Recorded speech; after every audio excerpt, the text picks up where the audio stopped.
Call this meeting of the executive committee to order. Whether we do the budget, Representative Silver, will you lead us in the pledge? Absolutely. I pledge allegiance to the flag of the United States of America and to the republic for which it stands, one nation under God, indivisible, with liberty and justice for all.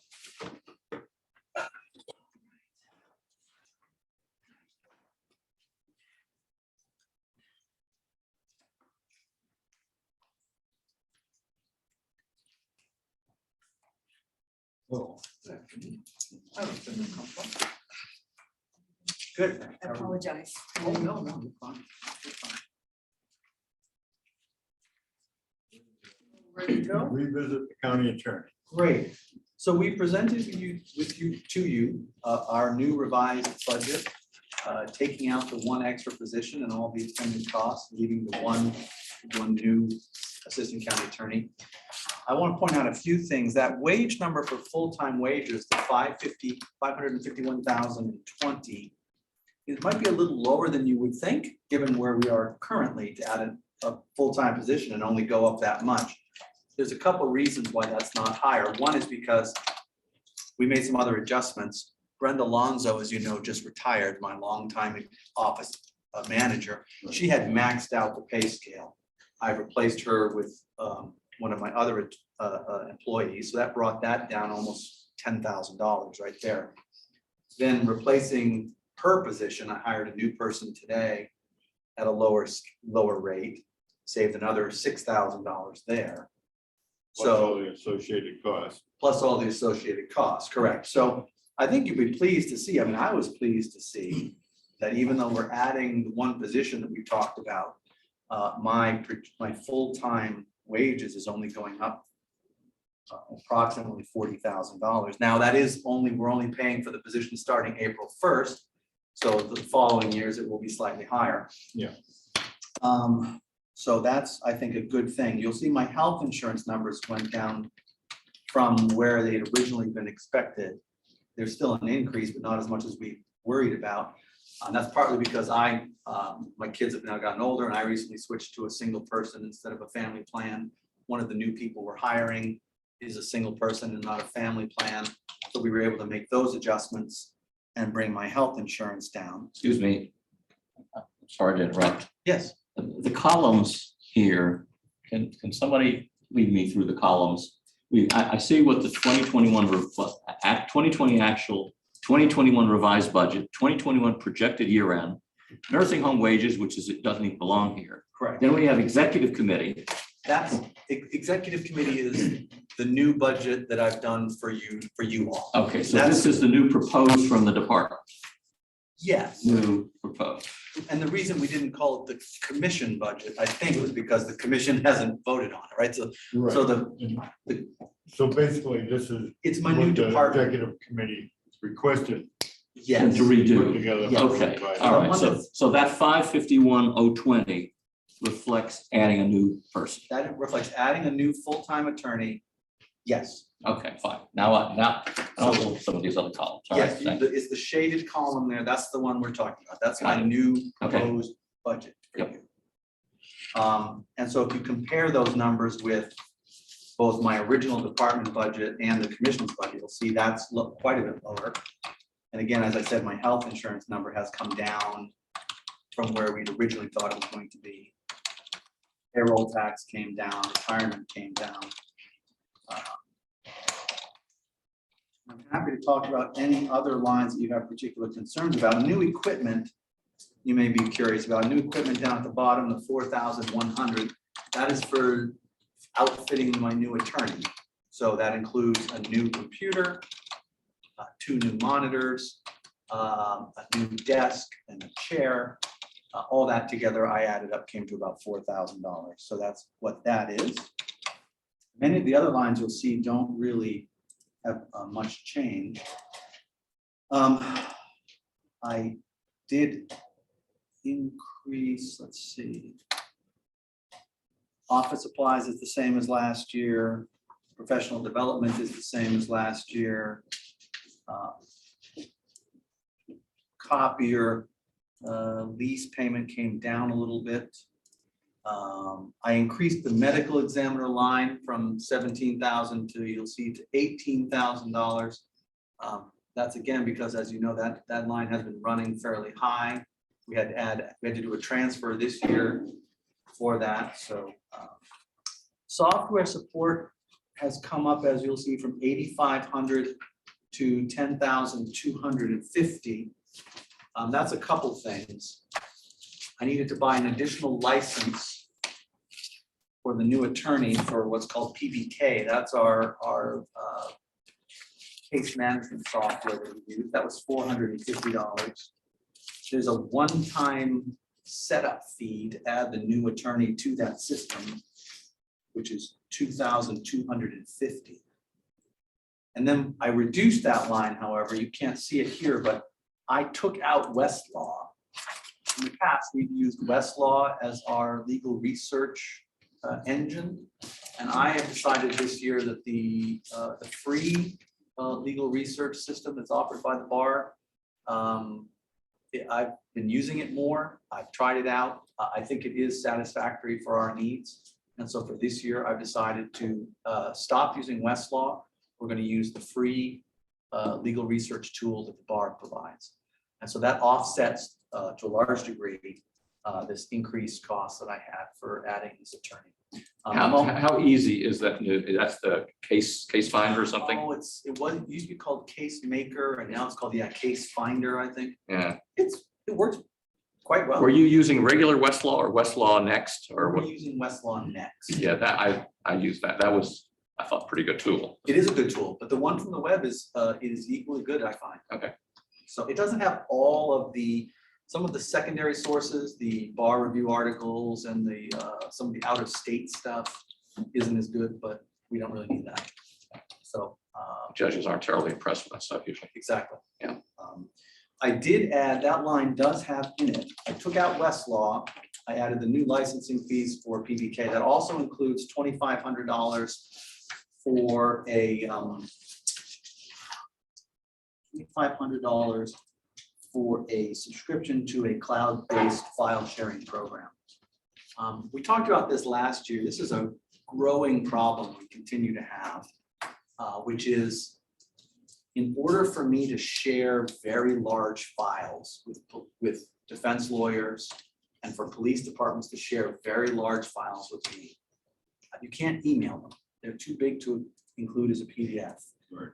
I need a way to be able to transfer large, because now they're putting, for example, when they make an arrest, all of that body camera footage is stored in electronic files. They're multiple gigabytes large. And I need a cloud-based system so we can put them up in the cloud. They're like Dropbox. A Dropbox. Yeah. Yes, but we can't use regular Dropbox because it's not CJIS Secure. compliance, it's not secure. A secure one is $2,500 a year. Now that's offset partly by, if you look in my data storage line, which is line 53,421. That dropped. That dropped considerably. It used to be, I had 3,000 and I've dropped that to 900. We came up with a new solution for data storage, working with Mainstay. They were able to get us some more room in the servers by setting up what's called sort of a cold storage system. It's a cloud-based system as well, but where we're able to take a lot of our files and put them in cold storage. And as long as we don't need them, they just sit there. There's a small fee. Pull them out if you need them at some point. So the way I'm going to do is take all my old files that we don't access very often and stick them in cold storage. So there's a monthly subscription for that. It's like $60 or $80 a month or something like that, plus the possibility of paying an additional fee to move files in now. So $900 should do it for the year. So as you can see, overall, my budget with the new, even with the new assistant county attorney, has gone from up to the $1,088,503, which is about depending on how you calculate it, an 8% increase over last year's budget. Depends on how you calculate. I mean, whether you look at actual budget, whether you look at spent budget, it's either 8 or 9. Equivalent math. Yeah, I look at the adopted budget, Okay, which is a 12% increase. 12. For which one? Adopted budget was 973,761, not the revised budget, but the adopted budget that we originally adopted in 2021. Okay, I was looking at projected year end Yeah. 998. So depending on which one. Yeah. you look at. So questions? Are there any questions? Well, I mean, I've got some things that I think that could use some adjustment, Okay. because we don't want to roll over here. I would not expect that. Well, looking at the line 53000 dues, JP notary, etc. It's been running, it's like 26, 2800, 2900, 3000, and now it jumps to $4,040. Oh, rather, you've got it 3490. 3490. 3490. Yeah, That's, just so you know, that includes our bar dues, which are $550 a year. So the new attorney will have to pay bar dues, and that's about a $500 increase to cover the bar dues for my new see, if attorney. you hired me, they don't charge me bar dues anymore. Well, we'll have extra money in the budget if you apply. You got to hire people that have 50 years of bar membership. So I really do need that money. Sylvia? Start at the top and work our way down. Sure. So just the wage line.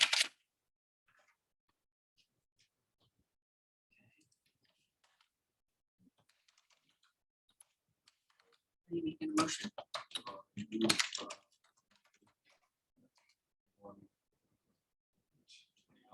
I'll second that. All those in favor? Aye. Unanimous.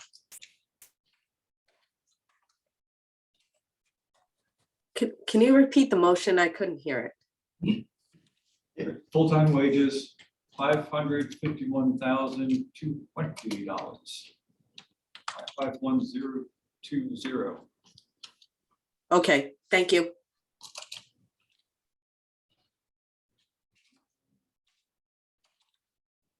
Work your way down the list. Yeah, so What's your next the, motion? so the other, well, I guess this would be a question for Deborah, sick incentive, is that the number we're gonna get calculated later? Yes, it's been revised. You can see to $370. That's the most it would be. But yeah, we can give you exactly what it will be in another week or two. I would like to reduce it now, just to, I'll move $370 for sick incentive. and I'll second that. All those in favor? Aye. Did we pass part-time wages? We leaving that alone? Yeah, there's no changing that from the commission. Unless We're we not unless we want to. adjusting that original number. The group health. So I'll move $170,252. And I'll second that. All those in favor? Aye.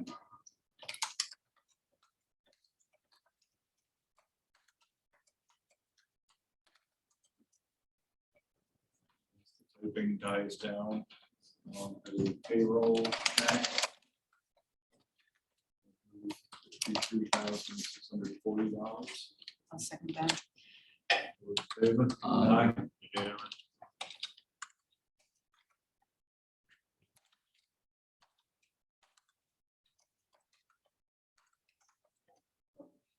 Going to retirement. $90,050. All those in favor? Aye. Unanimous.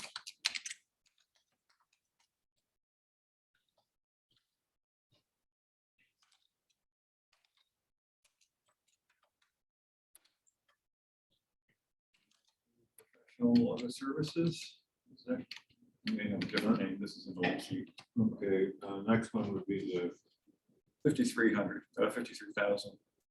Account number. That's Dues, JP notary. JP notary.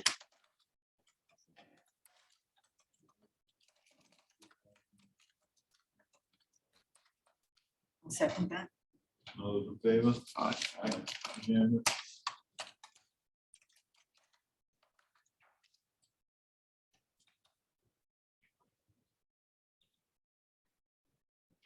the software support.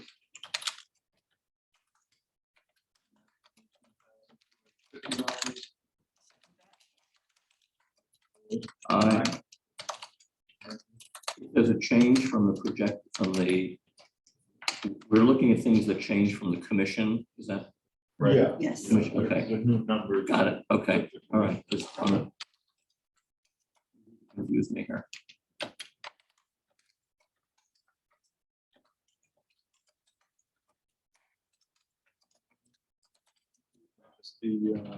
That's the new equipment. Yep. $100. I second that. All those in favor? Aye. Yeah.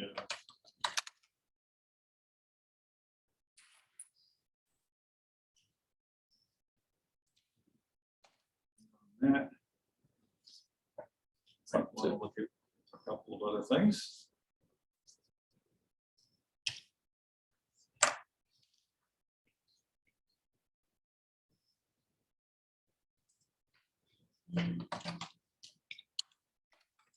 Asked about training. It's on the agenda. So was that 56,110 professional development? Yes, sorry. That's all right, no, we don't, yeah. So that line covers CLEs and trainings for my attorneys that I send them to. We really have not been going out to any, especially with COVID, I've not been sending anybody to any conferences or out-of-state travel. This really just covers pending CLEs. We try to do as many free ones as we can. I know Attorney Silver, you sent me some information about free ones, which we've been They're using. free, and it's also, you can get a package online and do everything online too. And We do a lot of online stuff because we're mainly focused on criminal law. A lot of those They're not. places don't have as much criminal stuff, but there's a company called Equitas. It does a lot of free criminal stuff. The Attorney General's office now has a full-time person whose job it is to help train assistant county attorneys. We're actually working on putting together I volunteered to help with a training institute that we're going to be developing for assistant county attorneys. So, we're continuing to work to find free and cheap opportunities. The bar offers a lot of CLEs for a couple $100 each, but with 5 or 6 of us, that adds up pretty quick. That's only, for 5 attorneys, that $1,100 you spent this year is only about $200 per attorney for CLEs. That's pretty cheap. very reasonable what we're doing, Pretty cheap. as Attorney Silver knows, to get your CLE credits. So as you can see, we spent about $1,100 this year. I think last 2020, we spent about $1,100. It's been running around there. So I asked for $1,500 just to be safe, but there's probably a little bit of room in there. Just so I'm sure everybody out there already knows, but the reality is to maintain your status in good standing at the bar, there's requirements that you have to meet each year, and you have to report them. Continuing education. Continuing, type. CLE is continuing legal education, yes, and it's broken down into your basic stuff, and then there's an ethics component as well. And my attorneys all require it in order to stay licensed by the state. They can't go to court unless their license is in good standing.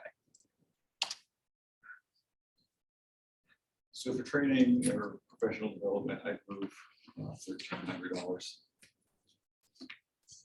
I'll second that. What's that number? 1,300.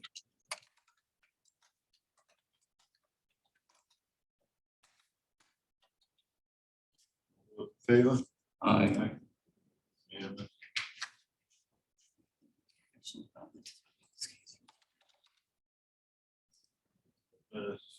So next I would look at travel, and historically it's a little bit up and down. Yes, it is up and down, and COVID has really curtailed the amount of travel that we do. The main thing that paid for this year was there is a small amount of mileage that people do incur from driving places for the job. I sometimes have to go to meetings out of town or other, so there's a small amount for mileage. It's usually only a couple $100 a year. The thought was to have some money in the budget for travel in case an opportunity did come up to go to some sort of conference or some sort of event. You're right, that hasn't been used very much. I mean, $43 out of that line in 2020. $100 so far in that line this year. It'll be another 100. I think I just submitted my mileage for the year was $100. So So I'll move $800. I'll second that.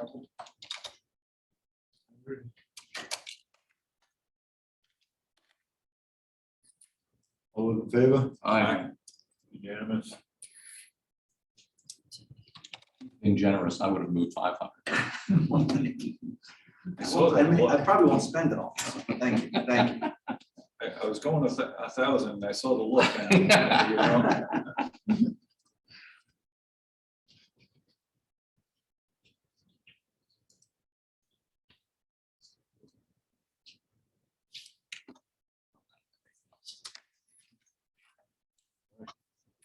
Not seeing anything else. Say thank you very much. and Thank you. Happy New Year. So we take that down by $700, the bottom line, is that correct? No, Barbara? hold on, the bottom line, we've reduced it from the original budget by $166,933. But I'm looking at his bottom line on his column, Mine 1,088,000. 1088, So that is now, 1003. right, so I'll tell you what that is, it's equal, I've got 1,087,603. right, and, but with our reductions, it's 920,670.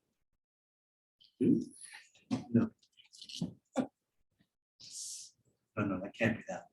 I like Mike's number better. No, it's gotta be around 1 million. I got 1,087, well, I'm sorry. You got, right now, his budget is $1,087,603. Yes. We just reduced, right? Oh. Oh, I'm talking about from the commissioner's budget. I apologize. So, excuse me, so the new budget, let me just redo that again. Is, yeah,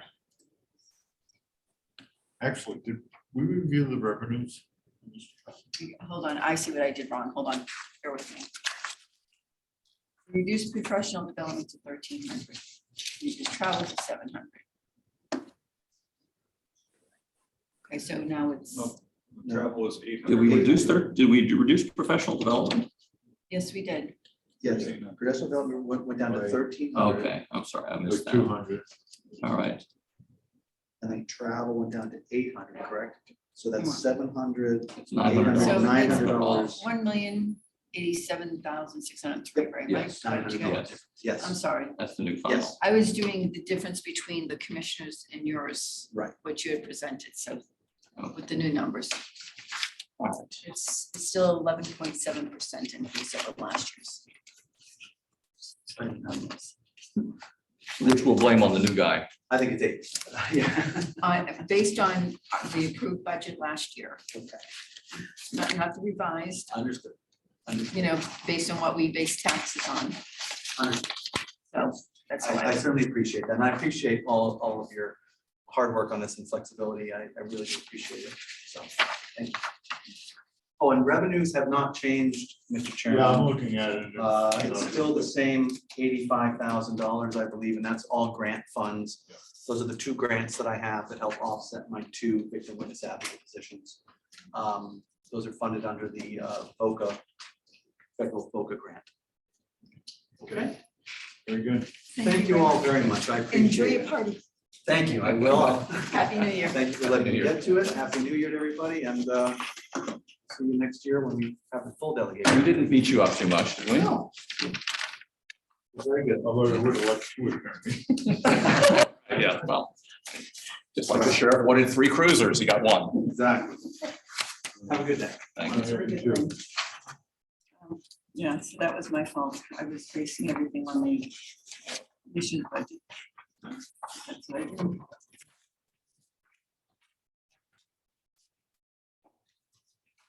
Based from the commissioner's budget, it was $166,933 savings.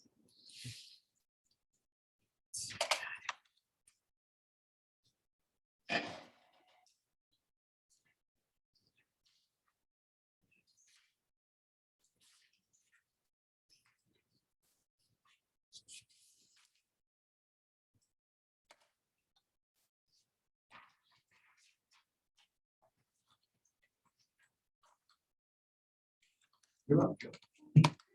Come join us. How are you? Good, how are you all?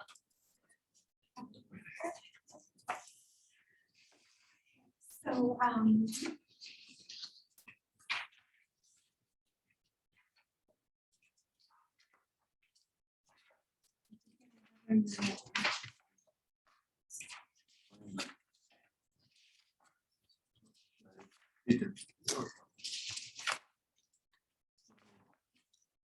Toward the end of the book. Yeah, Outside agencies. Yeah. yeah, yeah. It's actually listed on one of the tabs. Oh, no, that's. Single, I assume.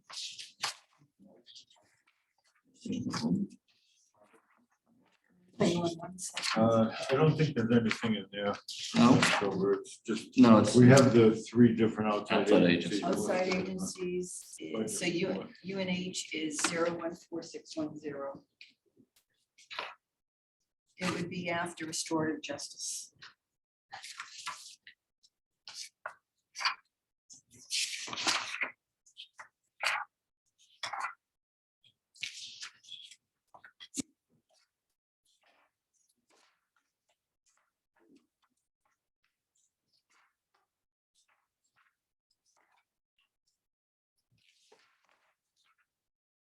You have a page number? no, Restorative justice, hold on. restorative justice is on Yeah, 72. so You, hold on, I think I've got it. On page 74. 74. Okay. Okay, UNH Cooperative Extension. That's what we're doing here, right? That is what we're doing. And it's just a number. So the increase over last year is $486. yes, correct. Yeah, So correct. normally we are asking usually for the CPI increase, which is the number we used this year was 1.2% based on the 2020 CPI. But we did have a retirement and that position will not be filled in 2020. So typically the county pays for a portion of the travel and supplies associated with that position. So we removed that from our budget. So that brought down the increase, the CPI number. to 46. You know, this is related to our budget process, but I read an article the other day about you receiving a grant to help farmers purchase land or lease land. Is that program under your? No, No. no. So our grants are strictly educational, so we don't receive money to provide grants for farmers or for private businesses, anything like that. Yeah, so strictly for like paying for speakers to present or travel for a speaker to come to Hampshire or something like that. Which is part of your program, right? It is, yep, that's correct. So I have, We're able to send kids up to the fish game camp up there. I'm trying to. Oh, and berry conservation Berry camp, camp. yes, so every year, and I'm Were trying they to able to remember go if they this were year? able to hold that this year, and I'm not, I think they were able to do it this year. And then fair happened this year, which didn't previous year with the Belmont County Village Fair. So a lot of the in-person events have returned back to normal per se over 2020. Did you have a question? I did, thank you, Mr. Chair. Thank you for taking my question. A $486 increase, that's pretty awesome. However, you said that that was due because you were less one person on your staff. Right, and just the travel and supplies, the county doesn't pay for any portion of that, the salary. Oh, it has never paid for this. No, it's actually funded by a USDA grant, and it's the Nutrition Connections Okay. program. So the counties only pay for a portion of the except the travel and supplies, and that's it. So. And, Follow. thank you. And in the past, what was that amount? So last year, so it would have been, the total for our travel and our supplies would have been $9,938. It was reduced because of the not filling that position by 1,489. So this year, our total travel and supplies are 8,450.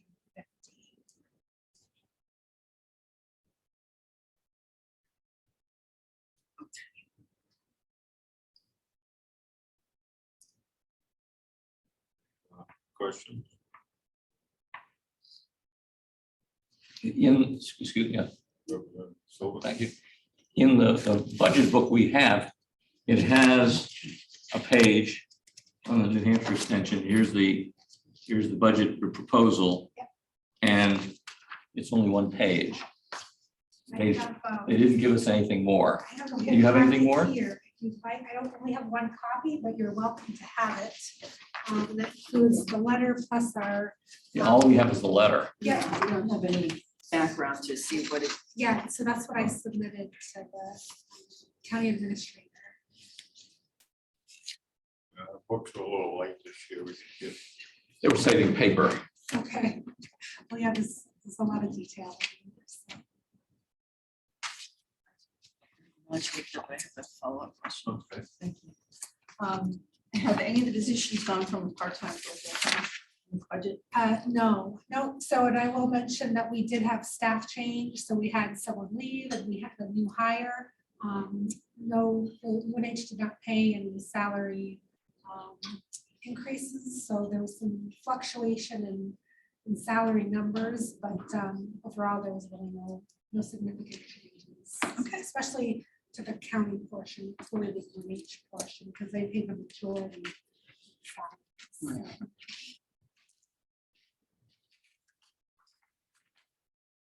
Can we keep that? Yeah, absolutely. And I'm happy to email it or like provide you paper copies or whatever is helpful to you. Email would be great. Email would be great. Yeah, I will do that this afternoon. Thank you.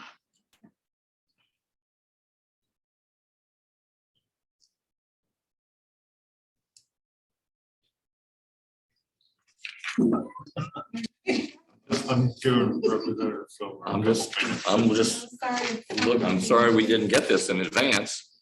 It would have been nice to, and the university system gives you money, right? Yeah, so they pay the majority of the salaries, travel supplies, 67% comes from the university. And then the 30, whatever the difference is, comes from the county.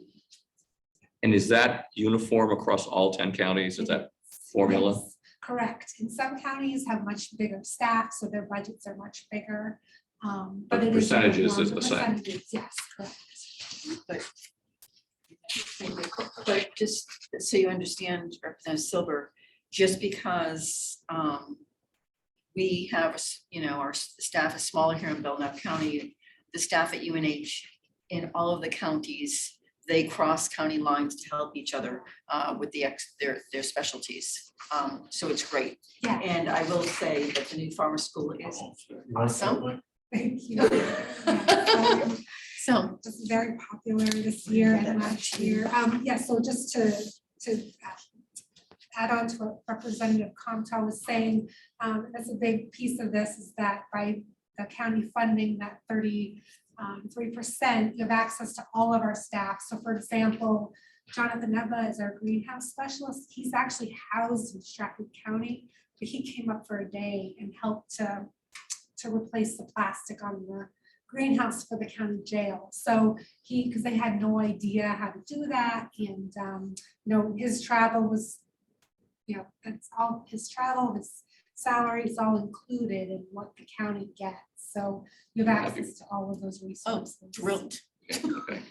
And my son actually went through the. I new mean, because farmer you're a school. farmer, so we're looking to you to advise us about this stuff. Oh, I'm not a no, farmer. and Kelly's great, so, but, she's been nominated for several awards and things nationally, so. So you have a champion here. I do, yes, I appreciate that.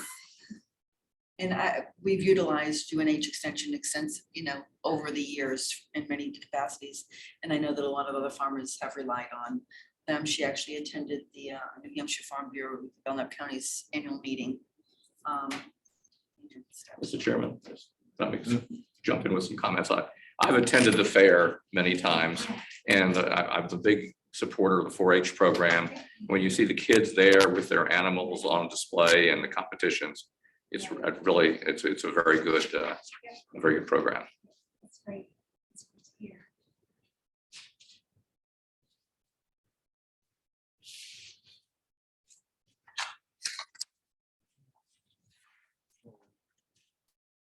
I have a motion.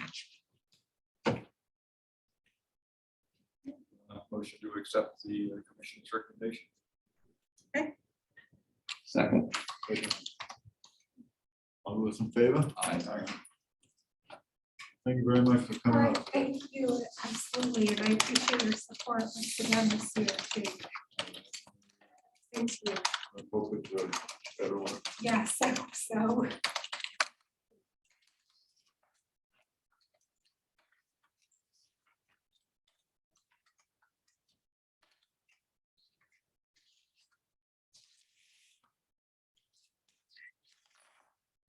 Okay.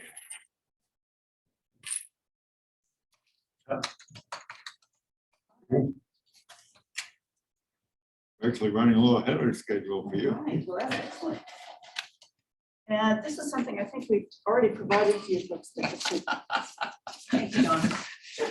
Yes, I think I've got our folders here.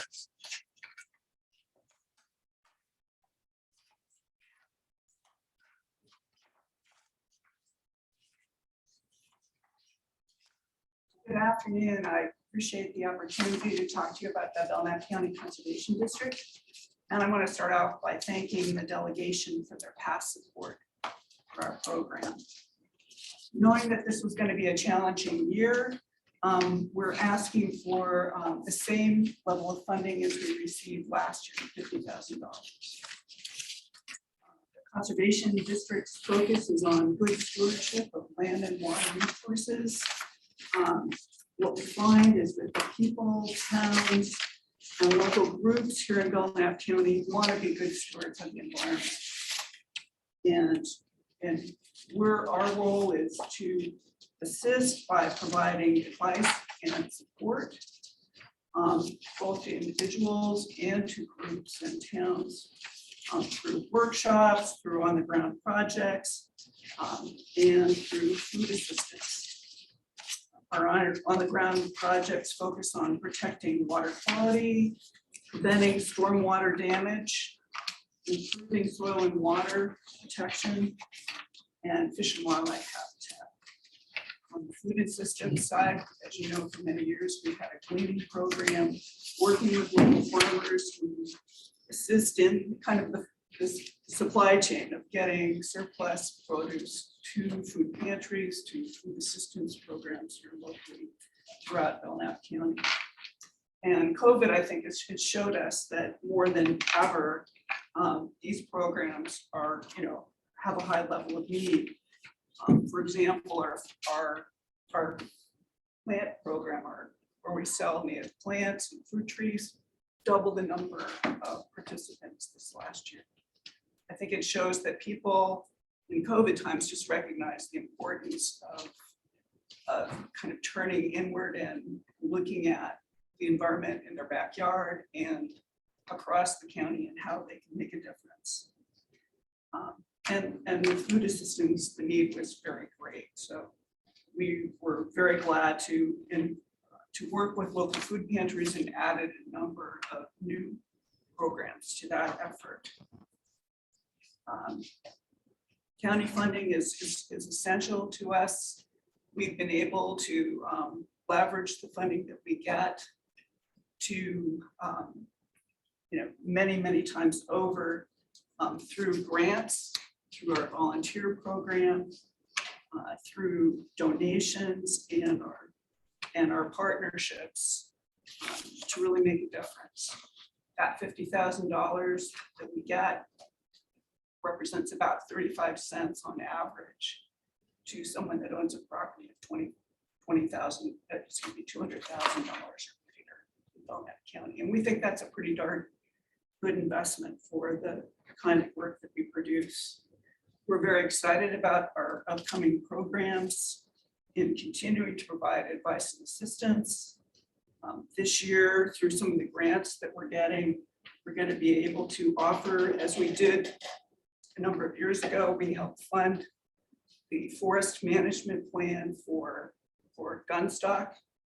This year, we've got funding so that we can assist on town lands in Alton, Gilmanton, and Belmont to do forest management plans.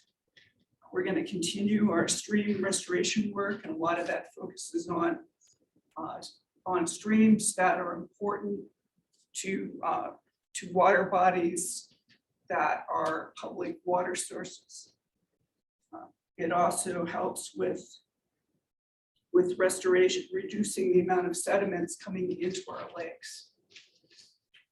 And that sediment is tied to some of the issues that we have with algae blooms and what. So we've got, I think it's one of the better investments that we can make is to reduce the amount of sediment and hold it upstream to protect the water quality in our lakes. We've also, through a program we started last year, we're also offering volunteer coordination assistance to organizations, conservation and food assistance programs across the county. And this fall, we did a volunteer appreciation day for all of the volunteers here in Belknap County, and had nice participation from that event. And then we turned around and did a volunteer job fair, which was, I think, very successful, and really appreciated the opportunity to meet a lot of folks that are using volunteers throughout Belknap County, and through the continuing funding that we're going to get, we're going to be able to assist that networking across the conservation organizations to help them to garner more volunteers and to do volunteer training and those kinds of programs.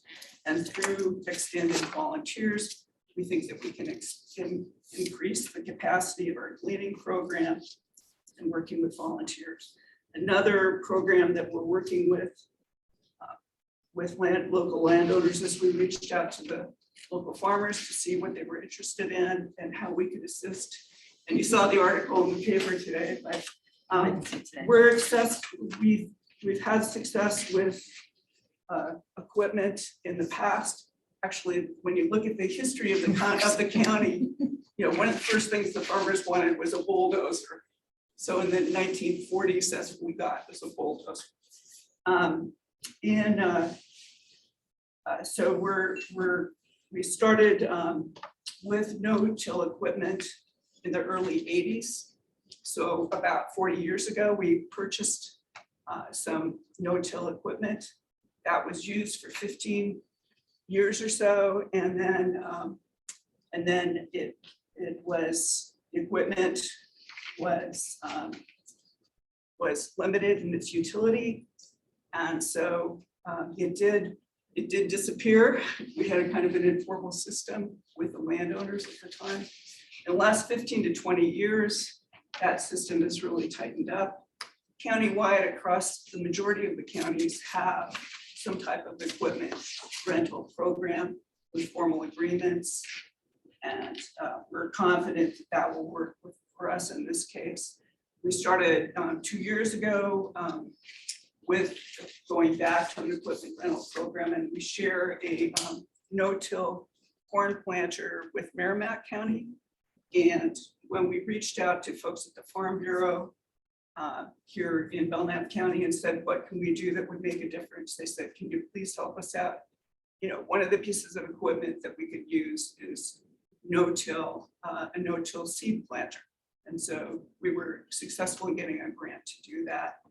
But before we even put in for the grant, we reached out to a local farmer here in Belmont and said, could you house the equipment for us and help us with the check-in and check-out and maintain the, and help us maintain the equipment.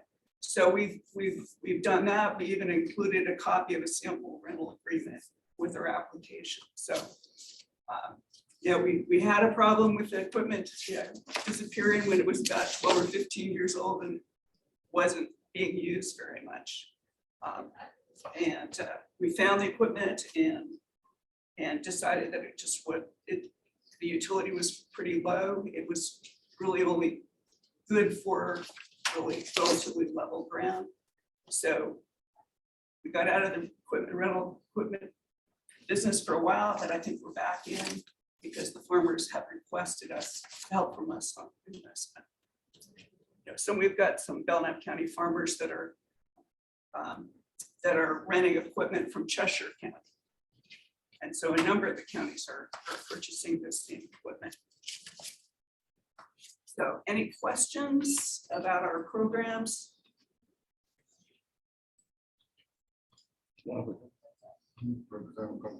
Thank you, Representative Howard. Thank you for taking my questions. The Conservation District, starting with helping with farmers, that's fairly recent. Is it, or is that always been, or is it just becoming more noticeable? I think it's always been, we work with the Natural Resource Conservation Service. We refer folks all the time to opportunities and programs that are available at the local, state, and federal level to help farmers and other enforced landowners. So we've been doing demonstration projects in education, for many years. We had not gone into the equipment rental system again until recently, but we've been working with farmers all along, and things like these forest management plans, it's demonstration projects. Those are things that we've done for many years. So, yes. Thank you, Mr. Chairman. Is the Conservation District involved in any aspect of obtaining new conservation easements from landowners? We haven't done any of that work recently. There are some major grant opportunities that could help with that, that are focused in on watersheds that are public water sources. And so we're keeping an eye on that one, but we haven't been actively involved with easements ourselves. We have been asked from time to time to monitor easements that are held by NRCS and others, but we don't hold any easements and we're not interested in that. It's more providing information. We get contacts, many times a year with people finding out is there a way that they could, donate part of the value of their property and get a tax benefit. And so what we do a lot is networking. So we'll connect people up to a land trust or to a state or federal program. The LCHIP program supplies some money, Right, so we're more of a kind of a referral service. We help folks get answers. Somebody will call up and say, how do I put in a pond?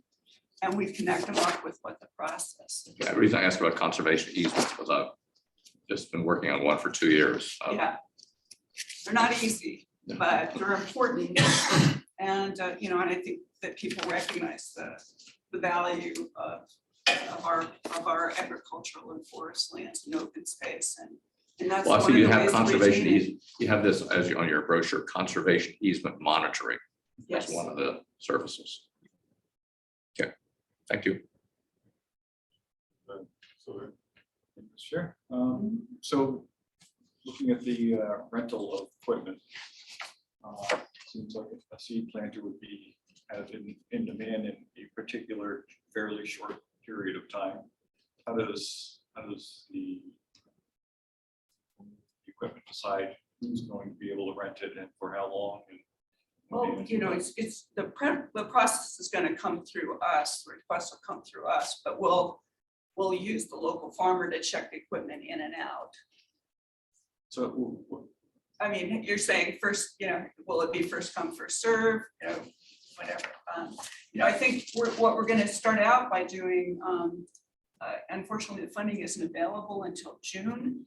So we'll miss the spring, we'll miss the early spring season, in May, but folks could get started as early as June. What we plan to do initially is to do a workshop to get people familiar with the equipment and then, basically start taking reservations for the equipment. And it'll be on a first come, first served basis. Luck with that. Mr. Chair. Right? I will say that as the only outside agencies I've received significant emails from constituents has been in support of the conservation district. I don't think I need to go into it too deep, but I've never felt like the county should be supporting this enterprise. It was something that was started and had a good purpose. But it's like any government program, it morphed into something it wasn't intended to be. I'm not saying that what they do isn't good for the people who utilize the service. But there again, so does the Farm Bureau. And we don't support the Farm Bureau.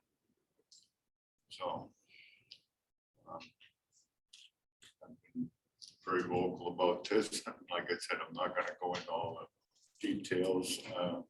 Stream restoration is a great thing. Basically done by Trout Unlimited and a couple other groups. All you do is you help them secure the funding, right? I mean, you don't have people working in the streams doing the work. That's the Unlimited basically. Currently, the project that we're working on is with Trout Unlimited. In the new grant that we have, it will be an independent contractor that will be doing this work for us. We've done training workshops so that foresters and others can have the training to do that, and we're seeing more and more now. As this practice is expanding, that's part of what we're trying to do is help spread the word about the importance of this, and then get more people involved in actually doing the practice. And so we're going to be working in the future with private contractors. In the latest gunstock forest plan, management plan, just being ignored until I really pushed hard last year because everything was shut down as a result of COVID, to actually get them to start implementing what that plan called for. We didn't get any help from conservation district in my push for that. I'm disappointed, but so part of the plan was implemented last year, but through the first series of the logging operation, the weather went downhill and I had to shut it down, and I don't know where it stands today, whether they resumed it this past summer or not. We did do 2 habitat projects over the last 2 years that involve forest clearing and to create permanent openings, and the income from that was provided to back to the districts. We did not, we didn't use the income from that to pay for the work that the grant paid for, the logging and the other work. So Comments or questions? Motion Representative Sullivan. I would accept the commissioner's recommendation. I'll second that. All those in favor? Aye. One abstain, one no. I don't think I'll tell you. No, I got that one. Thank you all. And if there's any questions that come up, please let me know and be glad to answer.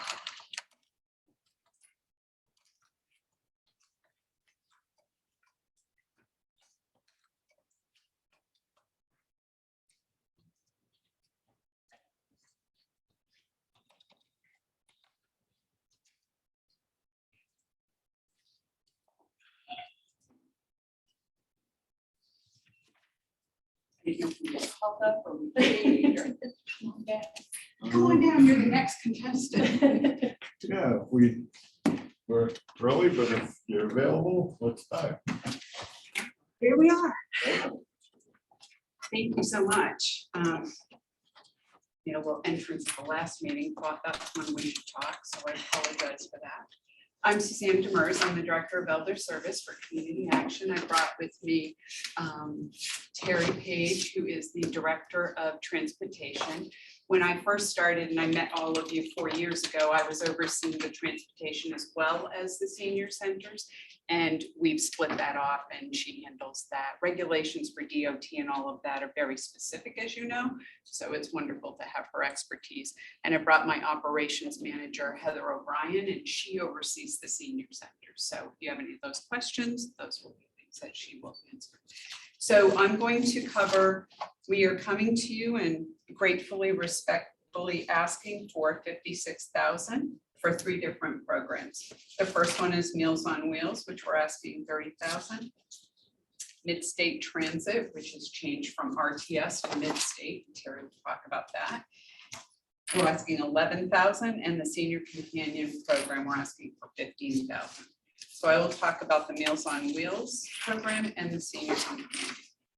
In all 11 towns in Belknap County, we serve Meals on Wheels in all of those towns out of our Laconia site and our Alton site. So it's divided as to the territory and how Meals on Wheels comes out. The cost of the meals is, so I don't need to go over the cost of everything. We all know, we're living in it, right? We all know gas has gone up, food's gone up, electricity, everything's gone up. So the cost of us preparing the meal, and actually at the time of me preparing these notes, it was this price, but it's actually, I just talked to our budget analyst on my way out the door, and the raw food price has jumped up significantly. So we were at, when I prepared this, at $9.65. That's how much it cost to do the meal, get it out the door, everything. We're reimbursed at $6 a meal from the state. Typically, the average donation, because we don't enforce that our participants give us money, it's free to anyone. We have a suggested donation of $2. We have surveyed them and asked about an increase on that, and some of them have said, I'll have to drop out of the program. And those are the really needy ones who really need to be on it.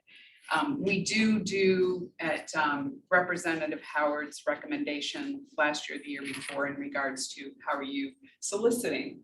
We have sent out letters. We are talking about the need, because sometimes families can donate on behalf of their loved ones as a gift for Christmas, their birthdays. So we do that as well.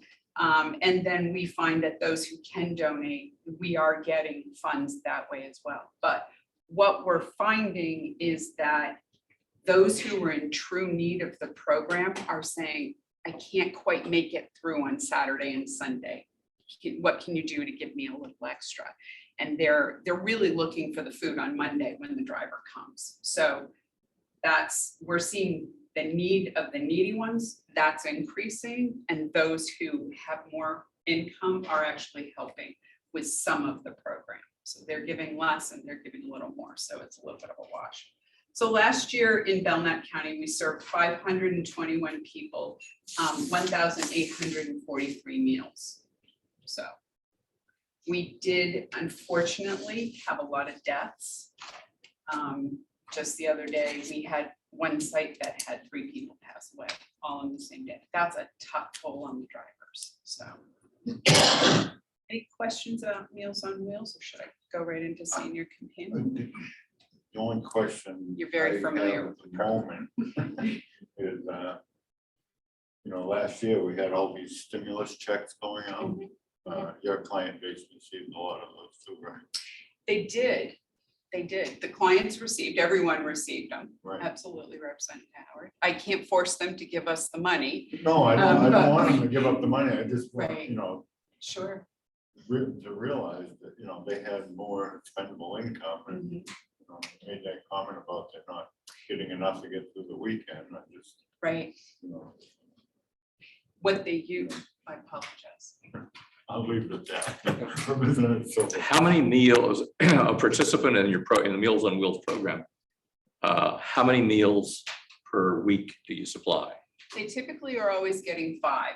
And what we've had to do is, like I said, some of them, when the need is there, we've given them meals for over the weekend as well. So we're giving a lot of people 7. So but the expectation is basically that one of these people who cannot otherwise afford it is going to subsist on 1 meal a day. Right. When we went, and those are things that we're looking, we never want to do a couple things, and that's put people on a wait list, right? And that's something we've worked very hard to avoid. We've become very close to it a couple of times, but we avoid that with all costs. And to not go in that direction, we have to balance. Maybe this is a person who could actually need 2 meals a day. And we look into that. And that's something that Heather and her team, she oversees not only the centers, but she oversees the intake department. And they're the first ones in going and assessing how much does this person need. And the drivers are always telling us they may have been here, but their children have unfortunately borrowed some money and now they don't have the income they did. So now they need more meals. So they're always telling us of the change. Follow Well, up. Do any of these, are these people, if there's a percentage or way to evaluate the percentage, are these people mobile enough to leave their homes to go out to other facilities where the free meals are offered?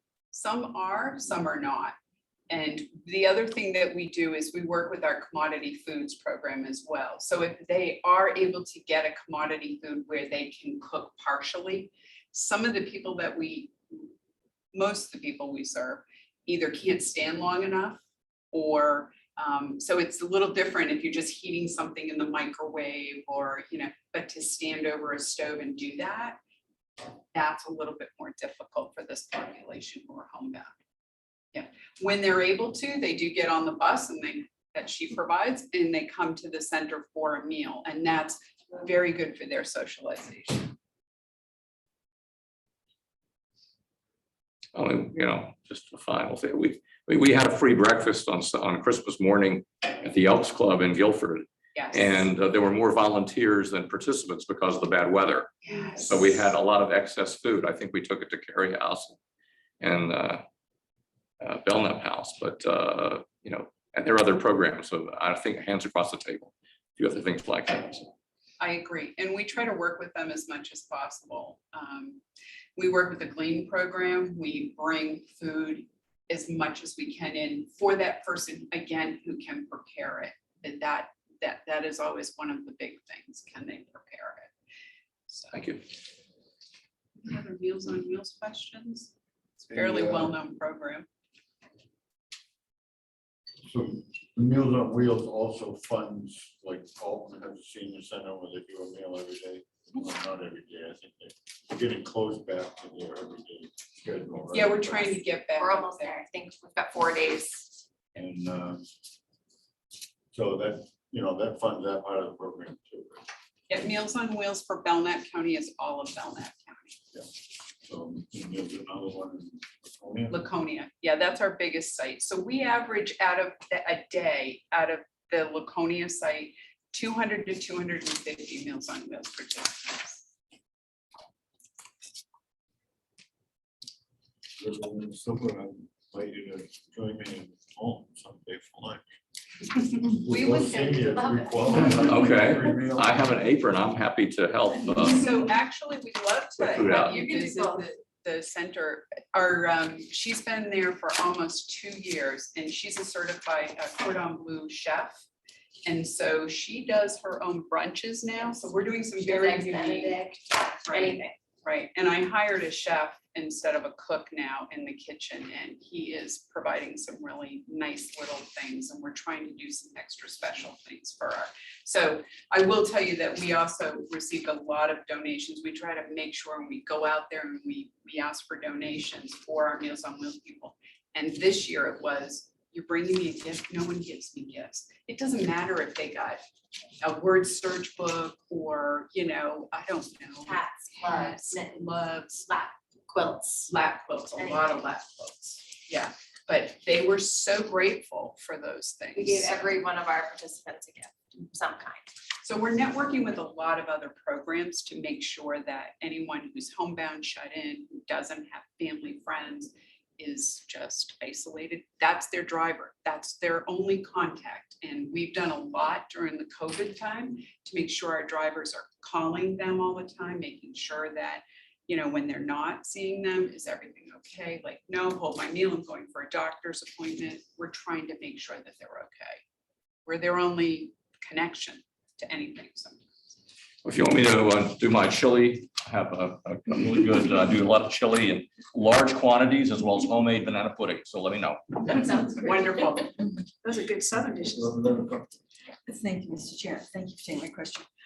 In years past, we've gotten, I mean, this year we just got like one sheet requesting, but in years past, we've gotten some information, you know, detailing what was going on in particular programs, what the projections are going forward, and we have not received. You may have submitted it, but we didn't get it. Oh, so I have the, As I said, the organization description. Yes, we have nothing. oh, I submitted, we brought 10 packets. Yeah, how do we fix that for you? We did send them. There was an email about an hour before our meeting started indicating that this stuff was on the website of the county. Oh, I'm sorry. I did not know that. I We have a copy submitted that I it can the give way. Oh, would you mind? Yeah. No. I don't believe there's any notes right It's okay. I'm good with that. Thank you so much. Thank you. I believe you said You that. know to it's not me an the oversight, first yeah. year. Excuse me? We know it's not an oversight. Oh, okay. It just didn't make it into our books this year. I have my copy too. Somebody wants to make a copy. Yours is not the full. So Heather had the full. Oh, I you only- have, so it has yeah, both of them? Yeah. Ah, Yeah, I only gave you. you're your the card. best, Heather. Thank you. So, if there's no other Meals on Wheels questions, I oversee 7 programs, so there's a couple of, and Senior Companions, another program I oversee. So, let's hear about the revamping of the senior transportation. absolutely. Skip to me? Yeah. Sure. Thank you for having me as the crew. I appreciate that. So we did revamp this year with transportation being in the news as the #1 or a very significant place to be exposed to COVID. We wanted to make sure that our image and our buses were as clean, as presentable, and new and refreshed as possible for everybody that needs to use our service and wants to use our service. So we actually got a grant that actually wasn't COVID-related monies. It was a separate grant for technical assistance through senior programs at a national level that was geared towards assisting transportation, small transportation services and rural transportation services improve their image and be able to be more customer interactive and interfacing better with customers.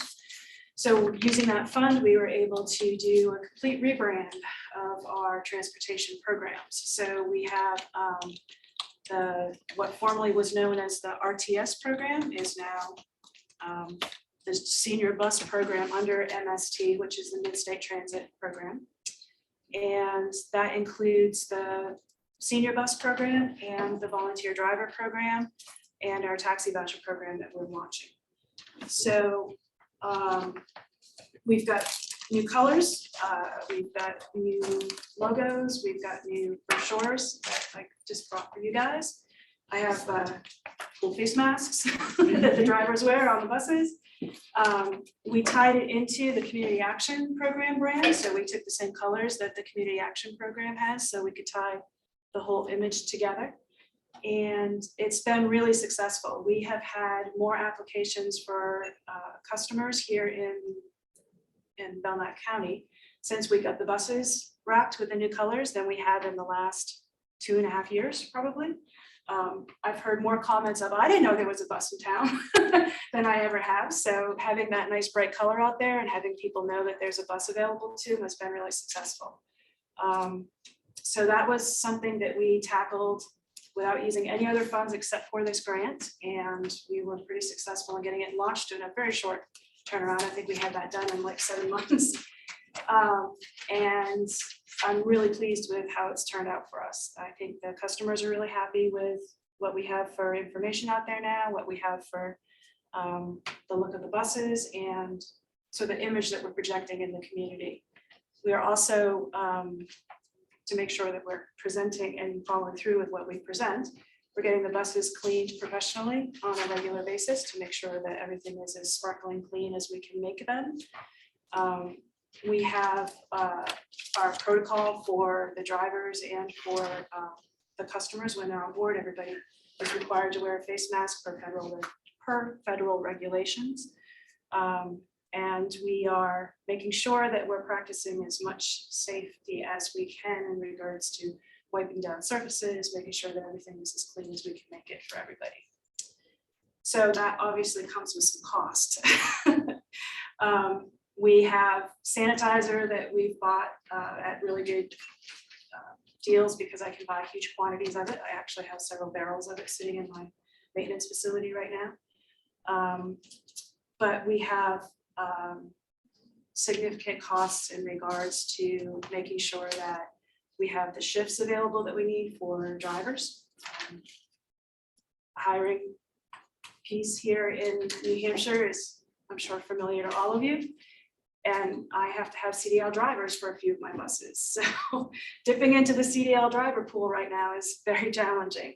I was able, through an additional grant that we received, to be able to increase our wage up to $17 for a non-CDL position and $18 for a CDL position. Most of you are probably aware that's still well below market right now for what is out there for CDL jobs. More than we get paid. Believe me, it's pretty close to what I get, and I'm running the program. So it's definitely been a challenge. The other piece that's been really complicated in terms of staffing the buses and the drivers, most of our drivers were folks who were enjoying a second career. You know, they had their first career and they wanted to drive the bus as something that was interesting and they could give back to their community for, and you know, they typically were just out there because they enjoyed doing it. So the wage wasn't that big of a impact for them. But those folks have officially retired or decided it's not something they want to do right now with what's going on inside of the bus with lots of other people. And you know, unfortunately, a few of them have gotten ill and decided that they are just going to step away for as long as it takes to be healthy again. That's really caused an additional challenge for me to try to get people on the buses. But we've done it. You know, I'm really proud of the fact that my team went through this entire period without complete shutdown. We had, during the height of the initial stages of the pandemic, we switched to a grocery delivery service as opposed to bringing people to the grocery store. We would stop, pick up grocery lists, take them to a group of volunteers that we coordinated that would go in and do the shopping for them, and then we delivered the groceries back to the people, which helped with those folks who were working on very limited amount of food coming into the house and didn't feel safe going out to get groceries. That kept some of my drivers employed during the height of the pandemic when people weren't riding the bus, and it helped keep everybody connected to services that they needed. As soon as the governor lifted the stay-at-home order, we were ready to roll out again. We had people back on the bus going to medical appointments, and we kind of didn't skip a beat. We just kept going with what we had available to us and were able to keep people connected. I think that's kind of what I've got for initial presentation for new stuff. Happy to take any questions. Do you still have the individual transportation? You know, if someone needs a doctor's appointment, you still have drivers that will pick them up, bring them to their appointment. The volunteer driver program? Yeah. Yep, we still run that. We, same as the bus service, that ran right through the pandemic. Some people had critical medical needs that couldn't be put on hold, and we had drivers who were willing to make that trip for them. We're down to a very limited pool of drivers right now, so if you know of anybody that would like to be a volunteer driver, Oh, I would kinda- love to was bring them kinda on hoping- board. I was kind of hoping this was taking Wolfboro because all gets hit by Wolfboro and this organization. So, you know, for funding, Wolfboro will come in all. I got a couple questions. So, Thank you. Your comp that you said for regular and for non-CDL and CDL, how does that compare with the rates that are being paid for drivers by first student, for example? So first students, the last I knew was starting CDL drivers out at $22 an hour. Okay. You're And dealing with children. yes, how many volunteer drivers do you have on your roster now? Not very many. We're down to, we just got 3 new drivers, which is really exciting. So I think we're up to about 15 right now for folks who are actively taking rides. We still have a bunch of people who are very interested, but just don't feel like they're ready to get back in the car yet. But we have 15 who are actively taking rides, and that's for all of Belknap and Merrimack counties. And how many buses? We have 5 buses. So we have here in Belknap County, we have 2 in Laconia that are based in Laconia, and they serve Laconia, Gilmington, Guilford, and Belmont, a piece of Belmont. And then, and Meredith, excuse me. And then we have 1 based in Pittsfield that does part of Belmont as well. And Senator Barmstead and up through in that area, they go to Alton. So we have, that's the Pittsfield bus now goes up to Alton and does Alton on Fridays to take folks down to Rochester to go shopping. And then we have a bus that's in Franklin, and they come over and do part of Tilton and some of Sam Horton and Northfield. they do Northfield, they do some of Belmont as well. Belmont's so big, we sort of partition it, whichever bus is closer, we send it out and have that day for Do you them. have radio communication with your buses? We do, yeah. Yeah. Yep. So we have radio, and there are some places that we go that the radio doesn't quite reach, so we have cell phone protocol for those areas. Thank you.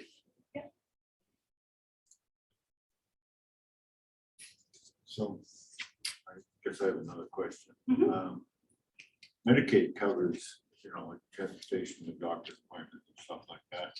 Is that something that you coordinate and get reimbursed with Medicaid for providing that service, or is that totally a separate entity? So we could be a broker for Medicaid. It gets very cumbersome in terms of what they require for documentation and so you basically, we have a very, not rigid, but we have a very strict set of guidelines that we have to follow for our funding for FTA that we get through New Hampshire DOT. And for Medicaid, even though it's sort of a sister federal government, we have to follow a completely separate set of protocols. So it gets really cumbersome, and the reimbursement that we get actually doesn't really result in it even breaking even for what we have to put into place to meet the standards. For what we get for reimbursement, it doesn't really even cover the costs. We are really good, I feel, at working with customers to have them use the best choice for them in terms of getting to their medical appointments. We have questions on all of our applications if they are Medicaid eligible, and if they say yes, then we encourage them to use that option, because we don't want to be providing a ride that another source could pay for. And there are some instances where the broker just doesn't work for that person to get where they need to go, and then we would use either the volunteer driver program or the bus, depending on which works best. Any other questions? Move on to this senior companion program. Thank you very much again. I appreciate your support. Thank you. So the Senior Companion Program is actually for the whole state of New Hampshire. It is a New Hampshire run program. The one thing I do want to talk about is during the COVID time, none of our programs stopped. We just pivoted to a different way of operation. Meals on Wheels continued to operate. What we did is instead of going into the homes and made sure we could see the person, we made sure that we had coolers outside, you know, for them to get their meals so that they could non-contact.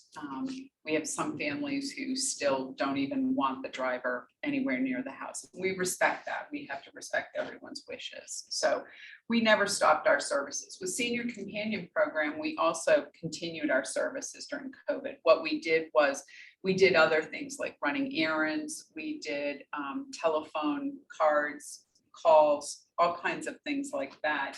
And then when the mandate lifted, then we were able to fully open operation. Transportation is one of the key items for Senior Companion Program. As you know, it helps to get people out with their visit. So the person who lives in the house is the visitee and the companion is the one who goes, not the other way around. It's a little confusing, right? So the companion goes and picks up the visitee and does whatever one-on-one shopping or whatever that they need to do, medical appointments. And so it helps to fit in when that transportation can't. That's very helpful. The other part it does is for the family members, you have a loved one who has dementia, whatever stages, that they can go and have that break, and that's really needed too. So in Belknap County, we do service people. We've had a couple of people who have passed away. We service all the towns.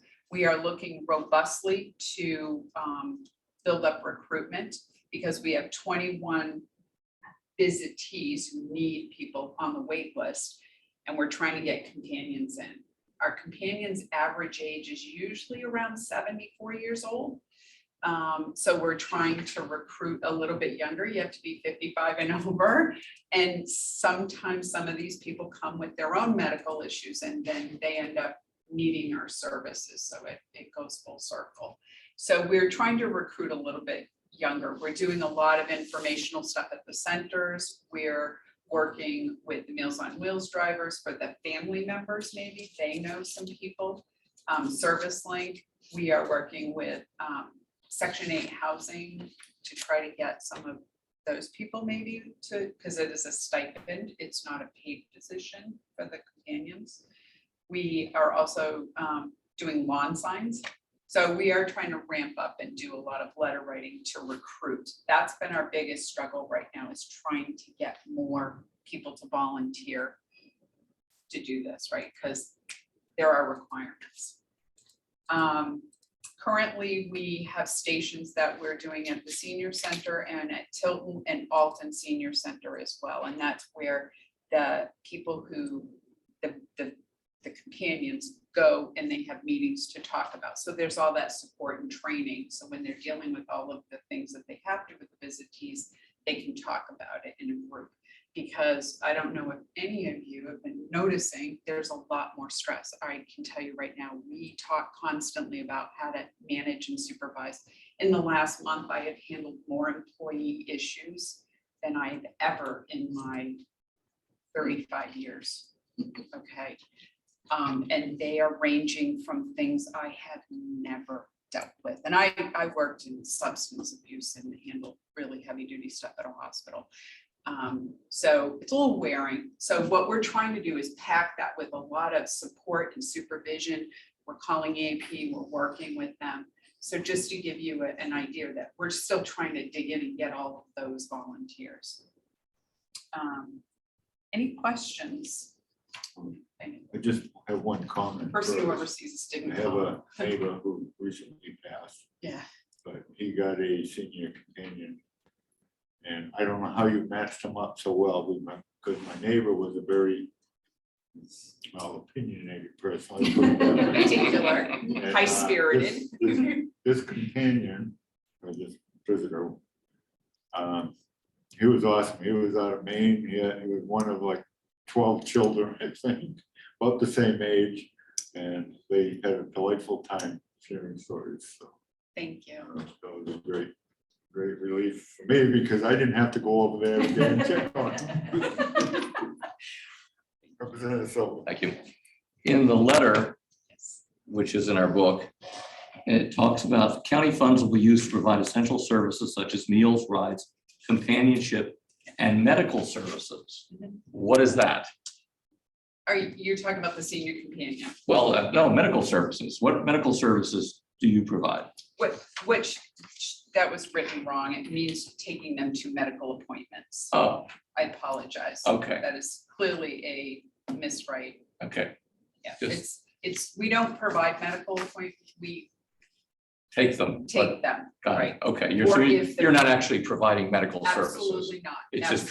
transportation to and from medical service. Right, or if the loved one needs to go, they have an appointment, they stay with the Got it, visiting. So okay. that is Okay, clearly that an just was oversight on. sort our of curious, but just to show we actually read these. That's wonderful.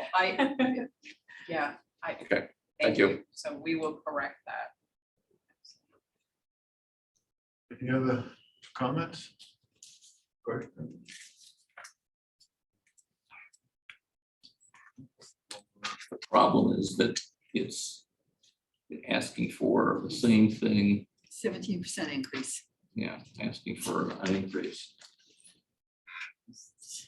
Well, an increase over last year, but it's actually what we asked for. The last year 3 before. years, Yeah. actually, we haven't changed the amount in 3 years. We had a significant cut last year. Right, and Excuse me. it seemed to work. I mean, your community budget. Time for me to be the bad guy. Is it time for me to be the bad guy and make a motion? You have a motion? I have a motion, the request is for $56,000 by the commission. I would move to reduce it to $50,000.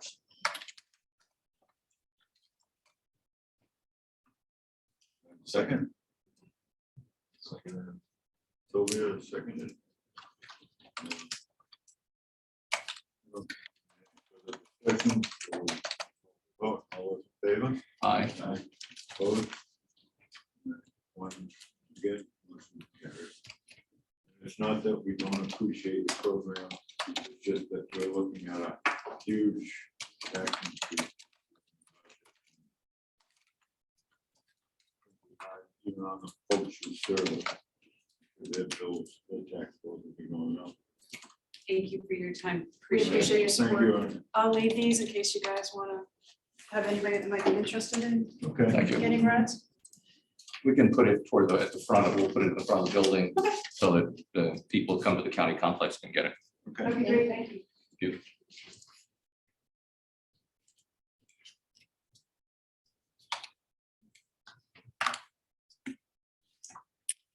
Okay. I looked at the ARPA funds and I didn't see anything on the ARPA schedule that was applicable to any of these agencies. Speaking of, I came up with a different number than Me, last night. that's fine. You get my email? I may have, I don't know. Restorative justice isn't scheduled until 3 o'clock. Okay. So I'm gonna call a 10-minute recess. Hey, How's that? works. What's her name?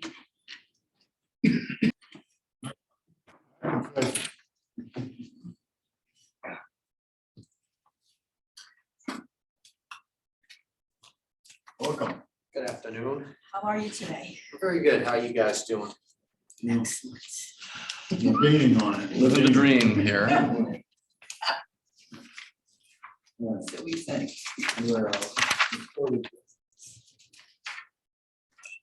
What page? Yeah, Sheriff.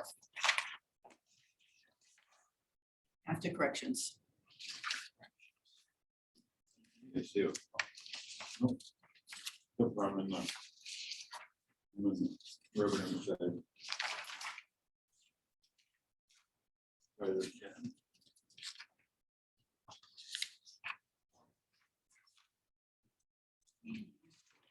Court of Justice, page 72. All right, yeah.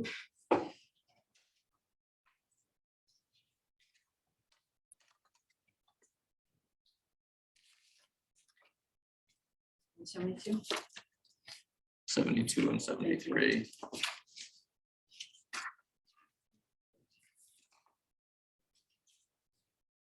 I guess my first question is, are we back to somewhere near a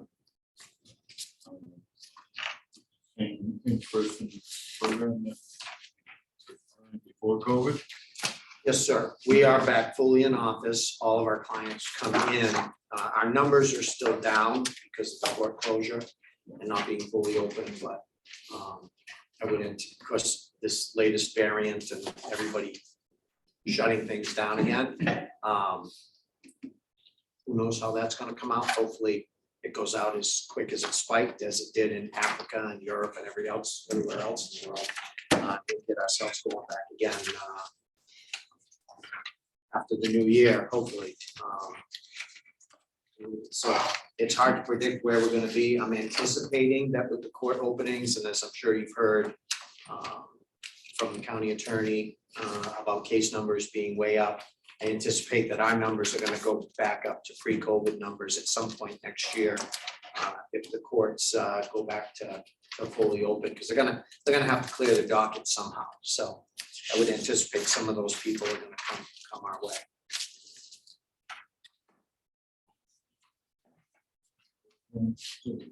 So we've got another part-time person. Full-time. Line. Is that for a full year? That would be starting April 1st, based on a couple of reasons. One is obviously the budget process. It takes a couple of months to get through that, and anticipating knowing what my numbers will be, hopefully by March, or if not sooner, that we could start the hiring process. Then, of course, you have the whole process of hiring, doing a background check and making sure that we have the right person in that slot. And the other factor that factors into that is starting the second week of January, I have an intern from Plymouth State who's going to be with me through probably middle April for her capstone project. So she'll be helping out with doing some of the case management work at that point. And I think that probably it's reasonable to anticipate that the springtime, we'll see the COVID numbers go back down again, as it seems to have been, in the past. It's a seasonal issue like the flu. And, those numbers should come back to our pre-COVID numbers at that point. So that's why we calculated based on filling that position in that April 1st timeframe.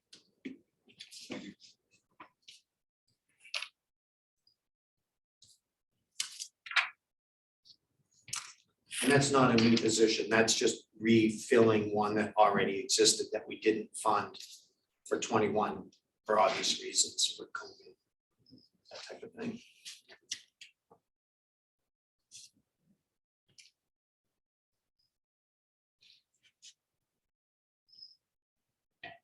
As you look through the other lines too, just to kind of fill you in as to how I came up with the numbers for the other lines, I maintained the numbers that we had for 21, and the increase that you see in them is just the rate of inflation. And the way I estimated that was I went to Kiplinger's and I went to the Office of Management and Budget and looked at what their anticipated inflation rates were going to be. And then I added them together, averaged, and then I used that average to determine the increase for what I think it's going to cost me to buy a package of paper or pens or just gas and things like that. It would appear that rate of inflation is probably higher than what I estimated, but I was able to maintain what we do with the numbers that we had last year. So I just increased it by what the anticipated rate of inflation is on those lines, as you can see. Mr. Chair, I have a motion. And it seems to me that based on the year end, that we were talking about an almost 23% increase year to year, I would move that we reduce the wages from $148,860 to $124,000, which is the last revised budget.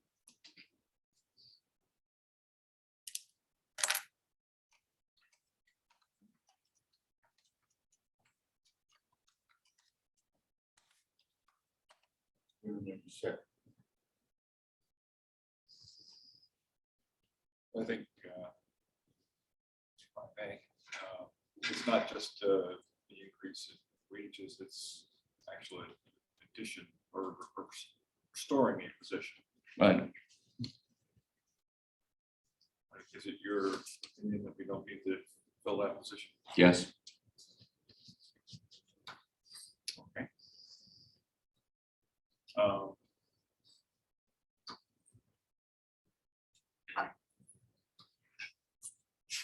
I guess I can second it so we can have a discussion.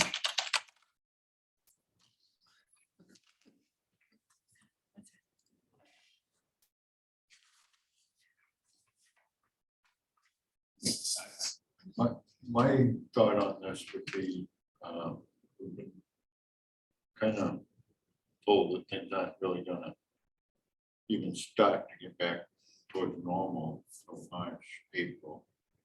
Right, because the Maybe courts aren't even even gonna May. be really operating through the end of March on a very limited basis.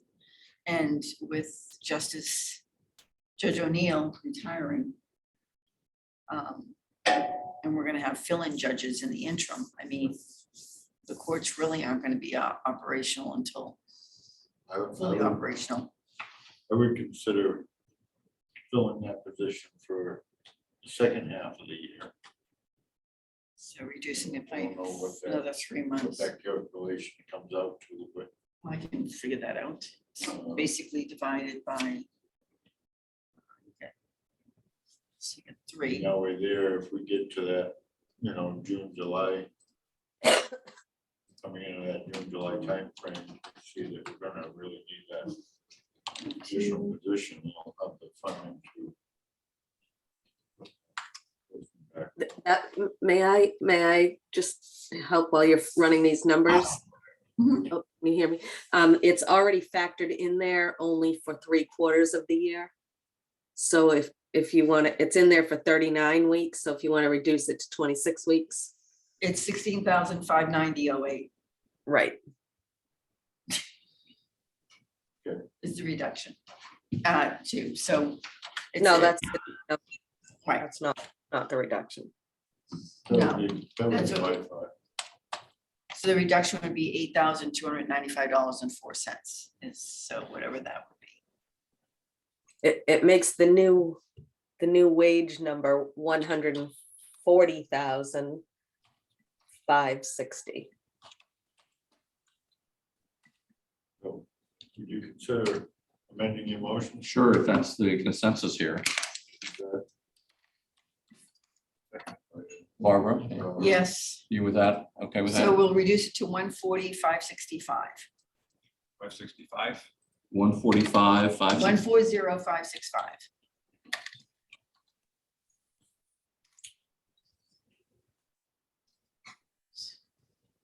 And I'll put the question, all those in favor?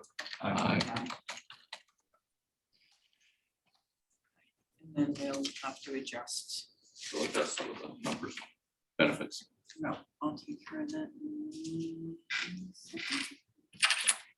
Roll tax. It's very easy calculation. Hang on.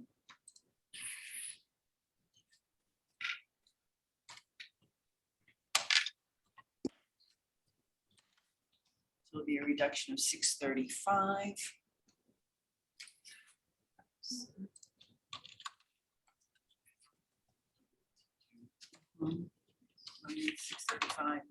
So payroll tax be, may I make a motion to change the payroll tax to 10,855. 10,855.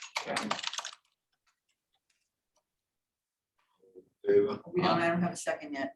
Yeah, so He's too quiet. okay, aye, yay.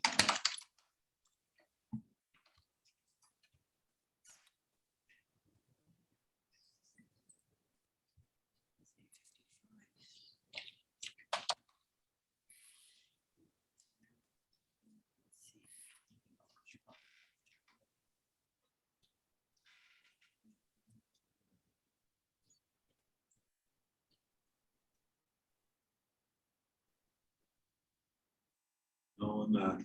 drug screening supplies, do you have any inventory? I do. We have a, trying to think of right off the top of my head how many cases I have. Cases, there's 25 in a case. I think right now I currently have on hand about 125 to 150 individual screeners.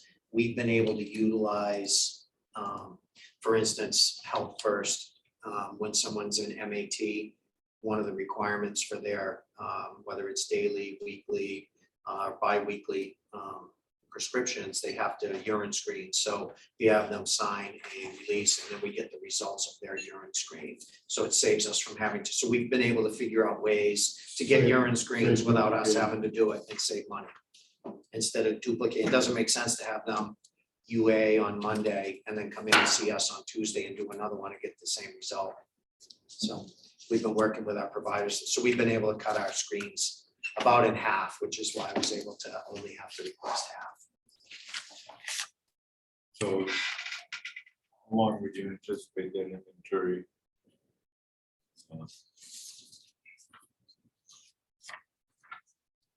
I guess.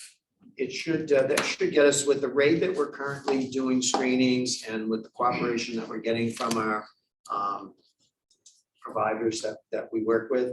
I think that will easily get me into the March or April timeframe. And then we'll look at what our case numbers are at that point.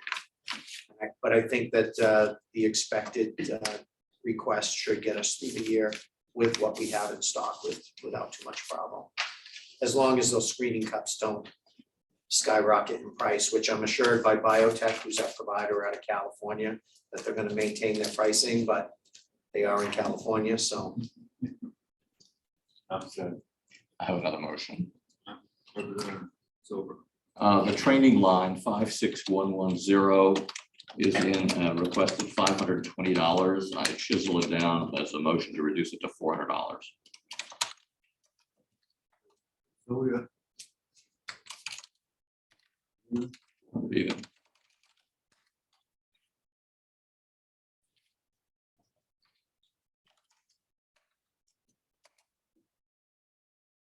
Those in favor? Aye. Unanimous.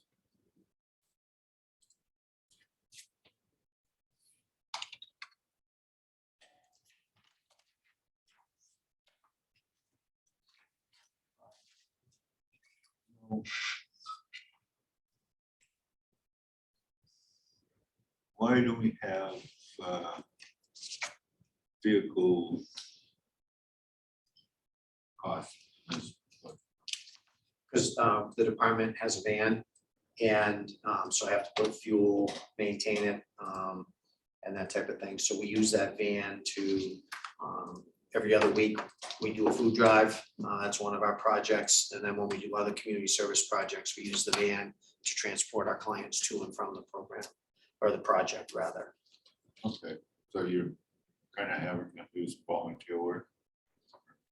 Yeah, we do. Well, yeah, that's part of their requirement when they come here. They have to do community service. Felonies come in, they start at a baseline of 250 hours. Misdemeanors come in at a baseline of 100 hours. And then juveniles are anywhere from 10 to 50, depending on what they're here for. So some of the time we have to transport. Yes, correct. Okay. Barbara's got something. Representative Compton? Thank you, Mr. Chair. Going off of what the chair was talking about, have we been transporting any of these people currently? Because I'm looking at the actual year to date, and I know COVID probably had a lot to do with it. Are you anticipating an uptick Yes. in the first quarter? Oh, yes. We're back up to, we're doing a lot of our projects. So the reason that you see that the expenditure being a little bit less as far as fuel is concerned was that we didn't use the van in the first part because things just weren't open in the first part of 2021. People weren't letting us into their buildings for the pickups of the food drive. And, we weren't working with the Salvation Army, we weren't working with the organizations because of COVID. About Midsummer, we started picking that back up. Now, every other week, I'm using it for food drive every other Friday. I also had a period of time where the van was deadline just recently for about 5 weeks, where fuel pump went on it. And that was a pretty significant repair, but that deadline that, for that, again, I think it was like 4.5, 5 weeks or so that it was deadline. So that's why you see it down just a little bit. Thank God we got the right vehicle. Some of those fuel pumps go for $1,000, $1,500. It only cost me $770 at Irwin's to get it fixed, so I got lucky. Follow up, Well, what year is the van? It is a 2006, I believe, How many miles are on 35 to 37,000 or so. it? Thank you. It just runs local. It doesn't, occasionally it might come out of Prospect High School, but it pretty much stays local, so we're able to keep full miles. Is that an hand-me-down from someone?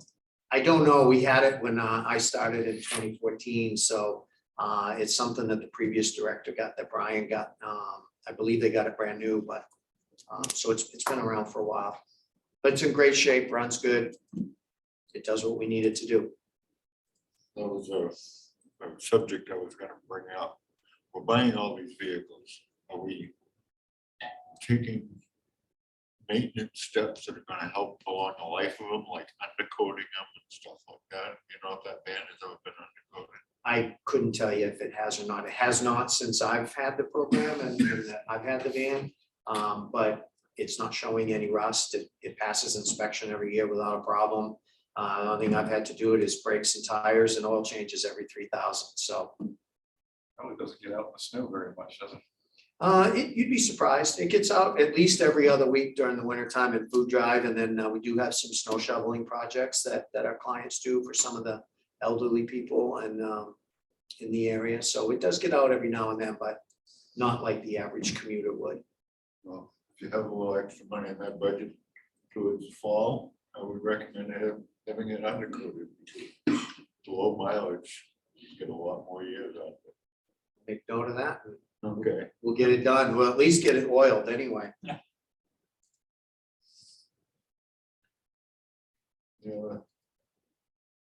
Questions? Okay. Yes. There's no other Do you questions. have any revenue, Pardon? any revenue for the department? Yes, there are.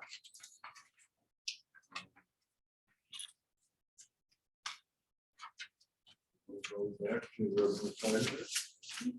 Programs?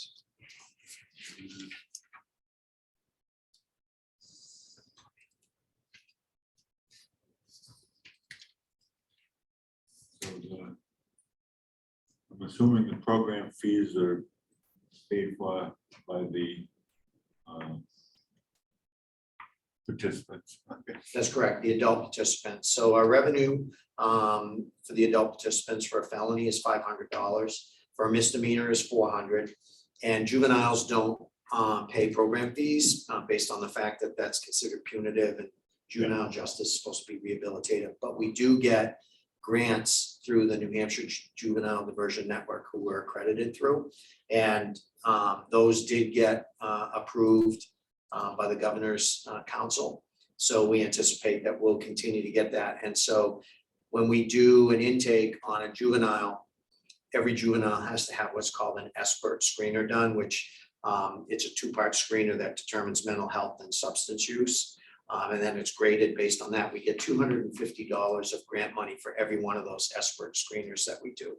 And so, you know, based on our averages and seeing a little bit of uptick, that's why we came up with the revenue numbers that we came up with. Any other questions on revenues?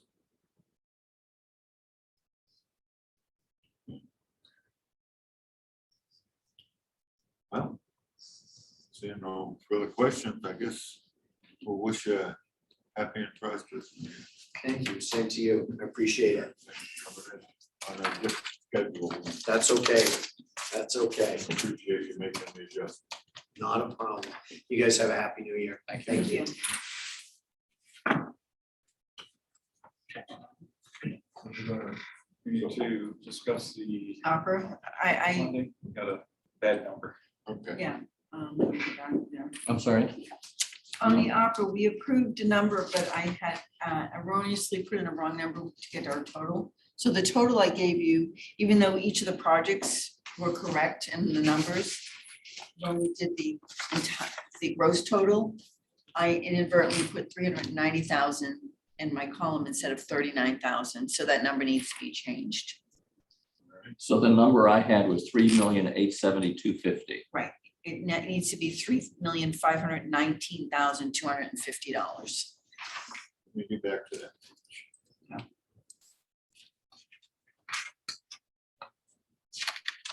$3,519,250. And may I ask a question, Representative Comtois? Does Yeah. that number include the premium pay? No, Okay. All right, thank you. that was a separate line item on the sheet. You had the premium pay as one line item, and then you had the programs as a second line item.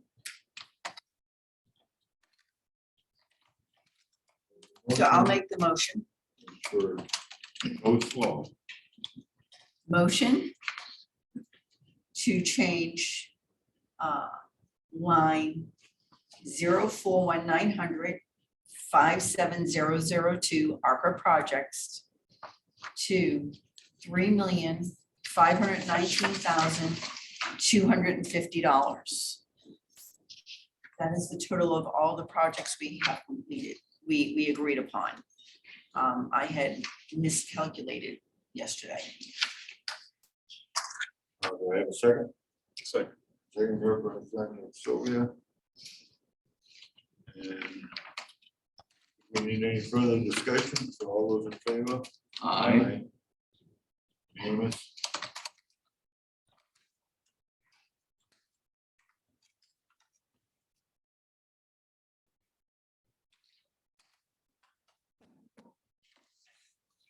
Just to confirm the capital projects total is 4,101,566. 4,103,588, right? One of us is wrong. Yeah. Okay.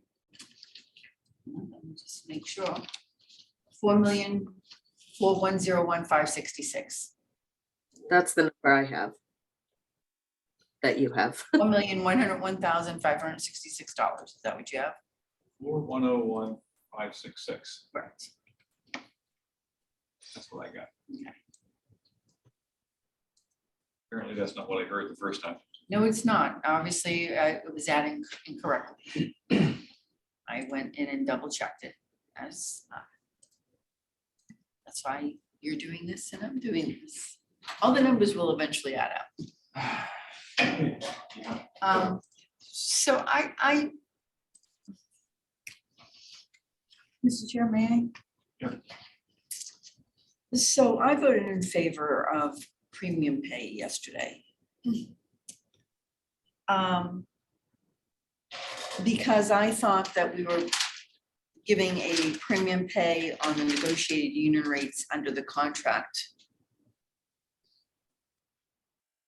And yesterday we were informed that that is no longer the case, that all rates went up between $3 to $5 per hour, some even more, as we discussed. I mean, some is a 35% increase in their pay.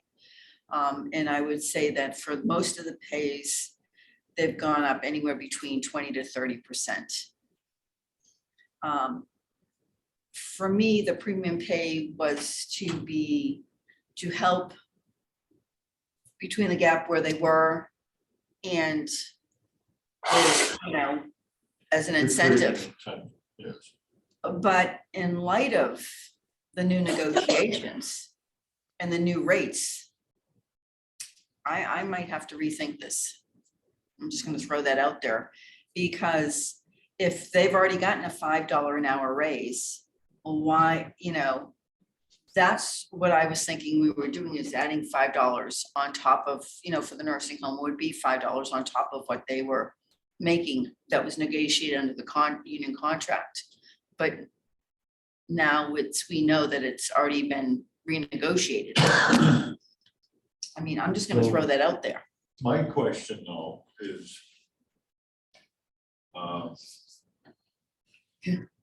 I agree with you, and that's why I voted not to fund the premium pay.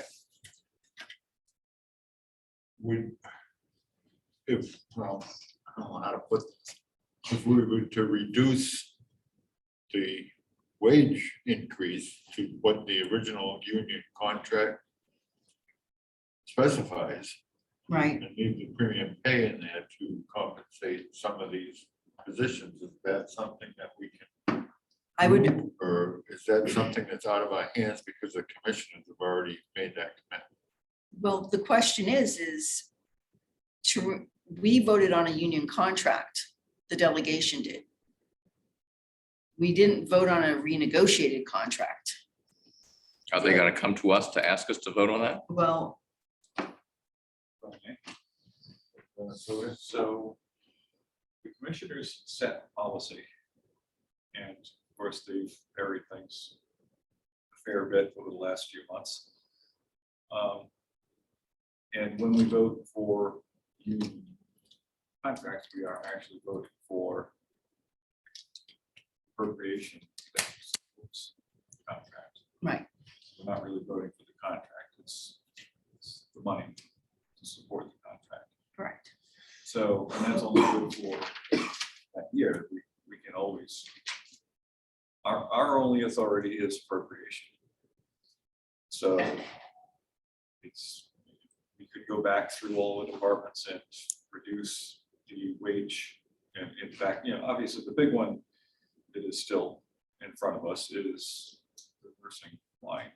That is, I think the paper today reported something like 40% of the county budget. It's huge. So, and of course, really nurses is where it's demanded. Other departments are a little less stressed. Right, Yeah, I can't see premium pay in corrections, they're fully staffed, the sheriff's fully staffed, I don't see any need for premium pay in those departments at all. that's right. But that's not something, We can't decide. it is, our responsibility is appropriations, and the commissioners decide where it gets spread around. Well, that's why my question was, if I don't want to reduce the ARPA funding. Well, or the other thing is leave the ARPA funding in and do the wages based on what we were given, not the renegotiated rates. Because as Sylvia said, we appropriate.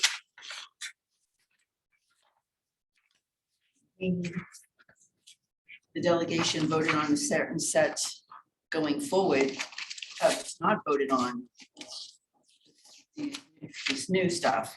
And the premium pay was to fix whatever discrepancies to keep being an incentive, not to have things renegotiated, because that's why we appropriated money for this study. The comp study. Right, and that's not gonna be a real comp study. I mean, you can't consider that a comp study. That's just comparing one county to another. That's all they're doing. Yeah. And For which we're paying a lot. county to county can have a lot of variation. And not only that is they're not comparing, like I asked, it's not comparing it to the private sector, so. Right, that's what I mean. It's just Yeah. county to county. I have no faith in that study at all. Come up with a real list. I would suggest that that's something to consider before our next couple of meetings. Yeah. We want to adjust something with them. You have a little time to study the numbers a little more. Yeah. Deeply, see where if we want to make adjustments where we want to do that. When you're ready to adjourn, I would like to request a 5-minute Republican caucus afterwards, please. We also have the matter of a transfer hanging. If you want to get onto that topic. I can- Yeah, we said we would, Did we vote on the, changing the, ARPA line? Yeah, we did. Okay, we actually voted on it. I wasn't sure if we Yeah, voted on it. unanimous. Okay. we could say we would address that today. So. And commissioner meetings, so I have the budget printout from December 15th. For county maintenance. Which shows a deficit. Year-end projected to be $12,509. $12,905. $12,509. My dyslexia, sorry. So we know that, and it does show the county complex repair, 18,850 over budget at that time, or projected over budget at that time. So I assume that there was something missing in there that they are now looking for $24,000. Well, that's it. They had courthouse repairs to get 24. Right, so 6,000 for the courthouse. Yeah. So the courthouse repairs apparently is that budget for December 15th. It has expended 1,215 with 2,107 encumbered. So they were down to $179, but apparently that may not have included the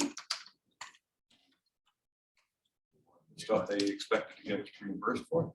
Deborah, do you have any information on that? Yes, I think there's a couple of things that happened. One is one of the custodians in the courthouse left, which required us to pay him out, and it wasn't a large amount, but it was unexpected. I think there's more. There's a change in the health insurance plan that caused the health insurance line to go over. I'm looking at my report is dated December 22nd. So I don't know whether I know that yours is older than that. I can see other overages. I don't know if your report shows electricity going over by $1,500. Yep. Heating, fuel, 2,000. Fuel shows 0. Okay. So he's now expecting that to go over by $2,000. The water and sewer bill to go over by $500. Operating supplies, general operating supplies, he's projecting that will go over by $1,000. And down building improvements, he's projecting an overage of $2,155. So I think it's a combination of many things. I think all year we thought we could absorb the courthouse asbestos abatement problem. But then when this last the 2 sewer leakages, we knew we couldn't absorb that. And the amount was variable. Basically, we've just been watching it. And at this point, the budget is actually, let me see if it's actually over. Yeah, it's over expended, I think, at this point. With the encumbrances, he is expecting it to be over expended by $22,454. And we asked for 24 because all those final bills are estimated. And I didn't want us to have to come back if it goes over 100 or 200 more. All right. You make a motion? You want to represent Sylvia on the motion for this? So I am going to move approval of budget transfer number 5. $24,000 from contingency into maintenance department.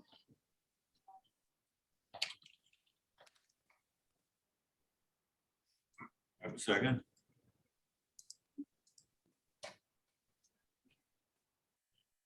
Trouble getting a second.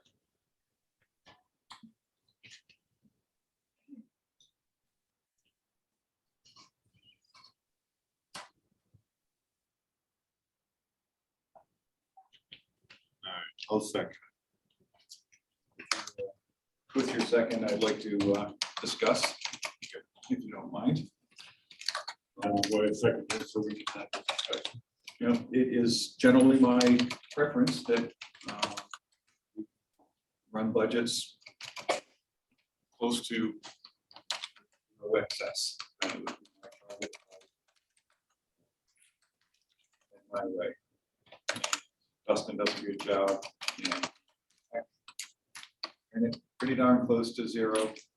And I think that last $18,000 pushed it over the edge. It was already headed that way, but I thought they could get away with it.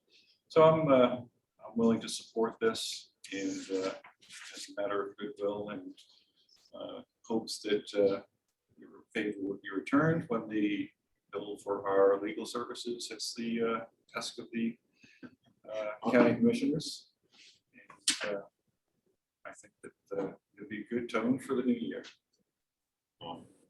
My comment would be that he did do a good job of staying within his budget, and these types of unforeseen events are just, you know, unforeseen and uncontrollable. Unfortunately, it happened. And we should, you know, do the right thing to maintain the plan. So that's why I'm supporting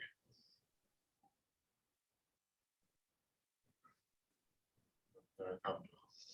Thank you, Mr. Chair. I agree that Dustin does a great job, and the county is happy to have him. My only problem with this is taking it from contingency. What was that? Well, if we don't take it from the contingency, where do we, it's hard to say where we have any extra, because these, you know, these sheets we have on real year to date or year end Well, projected. I can tell you right now, I'm looking at New Hampshire Dietary Services. And we revised the budget to $1,107,000, and the projected year end is $1,085,000. There's $15,000 and $22,000 right there. Not one area.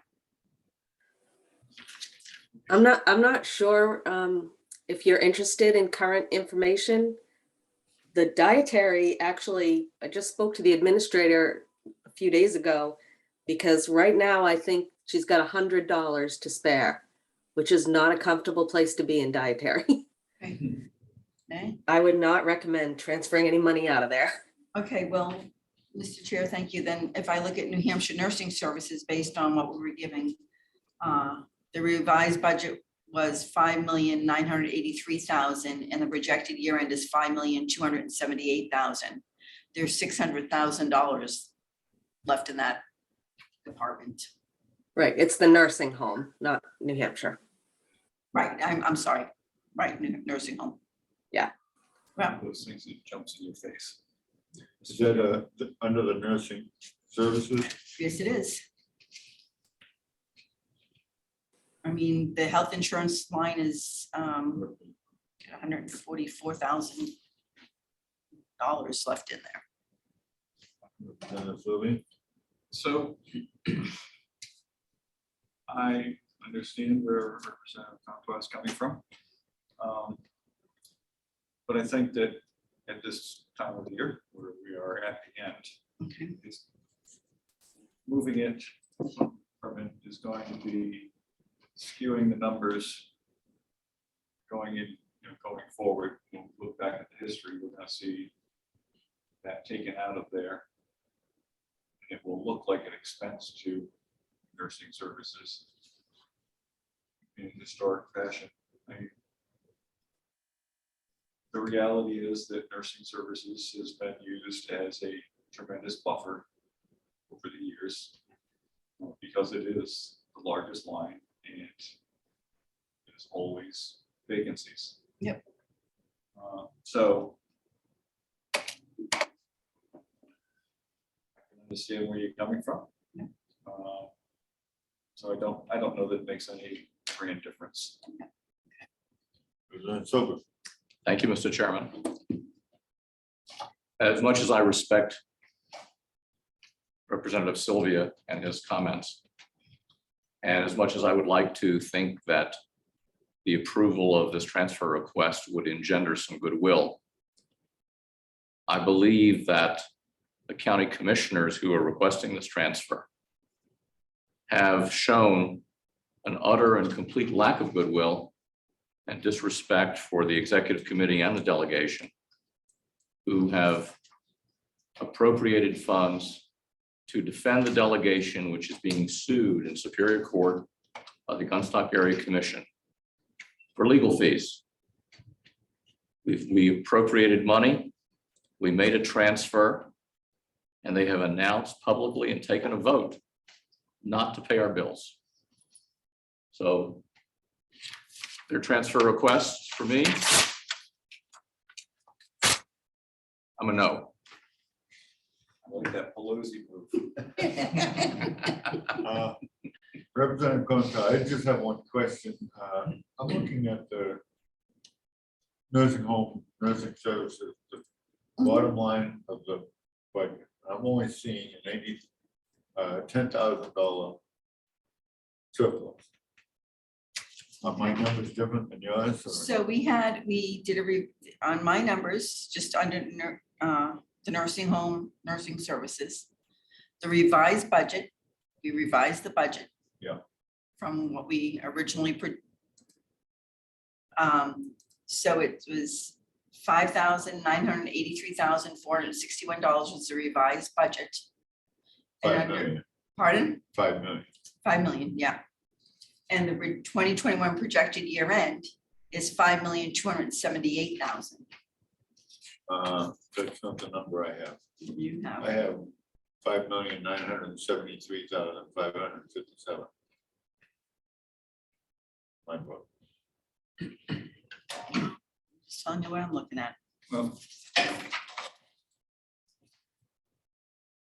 I'm not gonna squibble because I think Justin does a great job, so. I'll just leave it at that. Is my book wrong? The numbers I'm looking at. Or is it?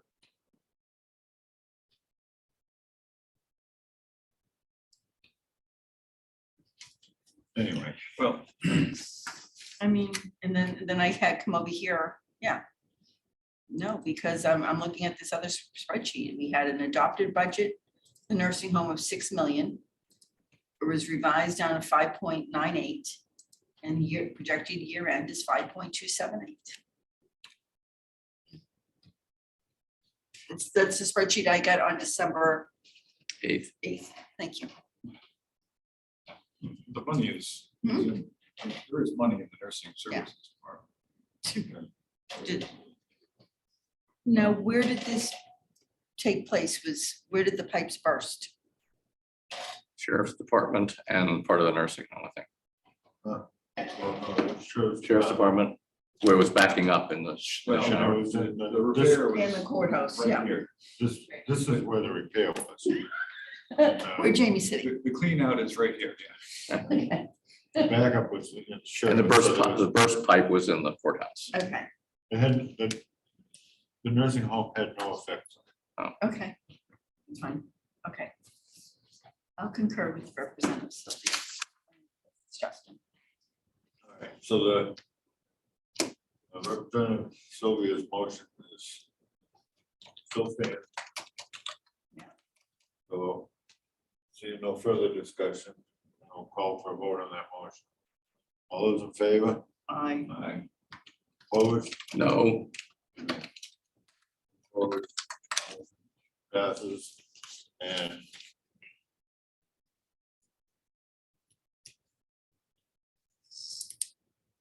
I'll leave it at that. We still have a mess because my book doesn't even compare to what. Okay. and yours is newer than ours. So why, Well, yours should reflect less old. money. Mine is 11/24. That's what I mean. Well, I meant, no, I mean older, right? But so yours should reflect less numbers than what we have. All right, Hmm. so We have more things to do. do we? I just have to sign this transfer. I would like, as I said, when we adjourn, I'd like to have a brief Republican caucus. The only thing I mentioned earlier about the vehicle maintenance. I know it's not up to us to put it into the program. But I think if we spent a couple $100 a year or every other year with the kind of plan on it. That's, sort of like the two new vehicles we're given corrections. Those two new vehicles will last for the next 20 years. Right. If they don't rust out. Right. Well, maybe they make that part of the purchase price. I mean, it's $90,000 to purchase two vehicles. It's. Well, except that everything I've read is that undercoating from a dealer Mhm. is essentially a waste of money. It's a waste of money. You better have to go get the oil film. That the Yeah, New Hampshire oil undercoating place. Yeah, like New Hampshire undercoating or just independent garages that do it. Free advertising. Yeah, right. We should probably get a discount. Put a little thing, I'll put a bumper sticker on this vehicle was undercoated by, Well, the thing is, my mechanic lives up the street from me, and I've seen vehicles that he's building. And compared to the same year, make and model, and it's incredible how much, better condition. well, with salt on the roads, of course. Yes. We need to set another meeting date. Yes, we kind of discussed that before you got here. We can do like a Friday afternoon if you want. The thought was to have a couple evening meetings. Okay. The 10th and 11th, I think. Maybe, hopefully Glenn will be able to attend them. Okay. I And think I left my. the tentative was for Friday, January 10th and 11th. That's Monday and a Tuesday, starting at 6. Oh, there's nothing on those 2 days. Okay.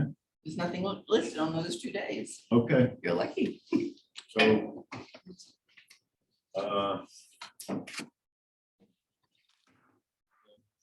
I don't know, I guess Deb, go ahead. Okay, I got it. We'll have a quorum, so At 6 PM. yeah.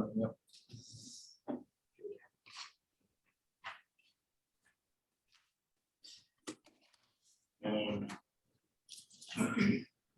Do you want me to send you a revised, do you want a current budget?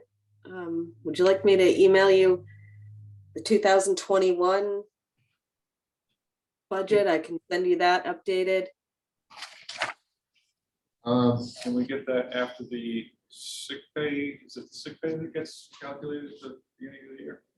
Yeah, there's very little sick pay now. It's really just the part-time employees and corrections. So it's really much smaller, but yes, we'll get you those as soon as they're calculated. I think they're gonna go, I think it's gonna be 2 weeks before they're, would it be possible to get it so it flows in the correct order when you flip the book, the page in the book? possible. I'm sure it's possible. Jamie knows how to do it. Yeah, Jamie can fix. It's just how you set the printer. It's the printing Right. function. Well, I know they can do it because they did it with this 1124 print. All right, I'll take one more motion. I'll make a motion to adjourn. Second. All right. 3:50. 3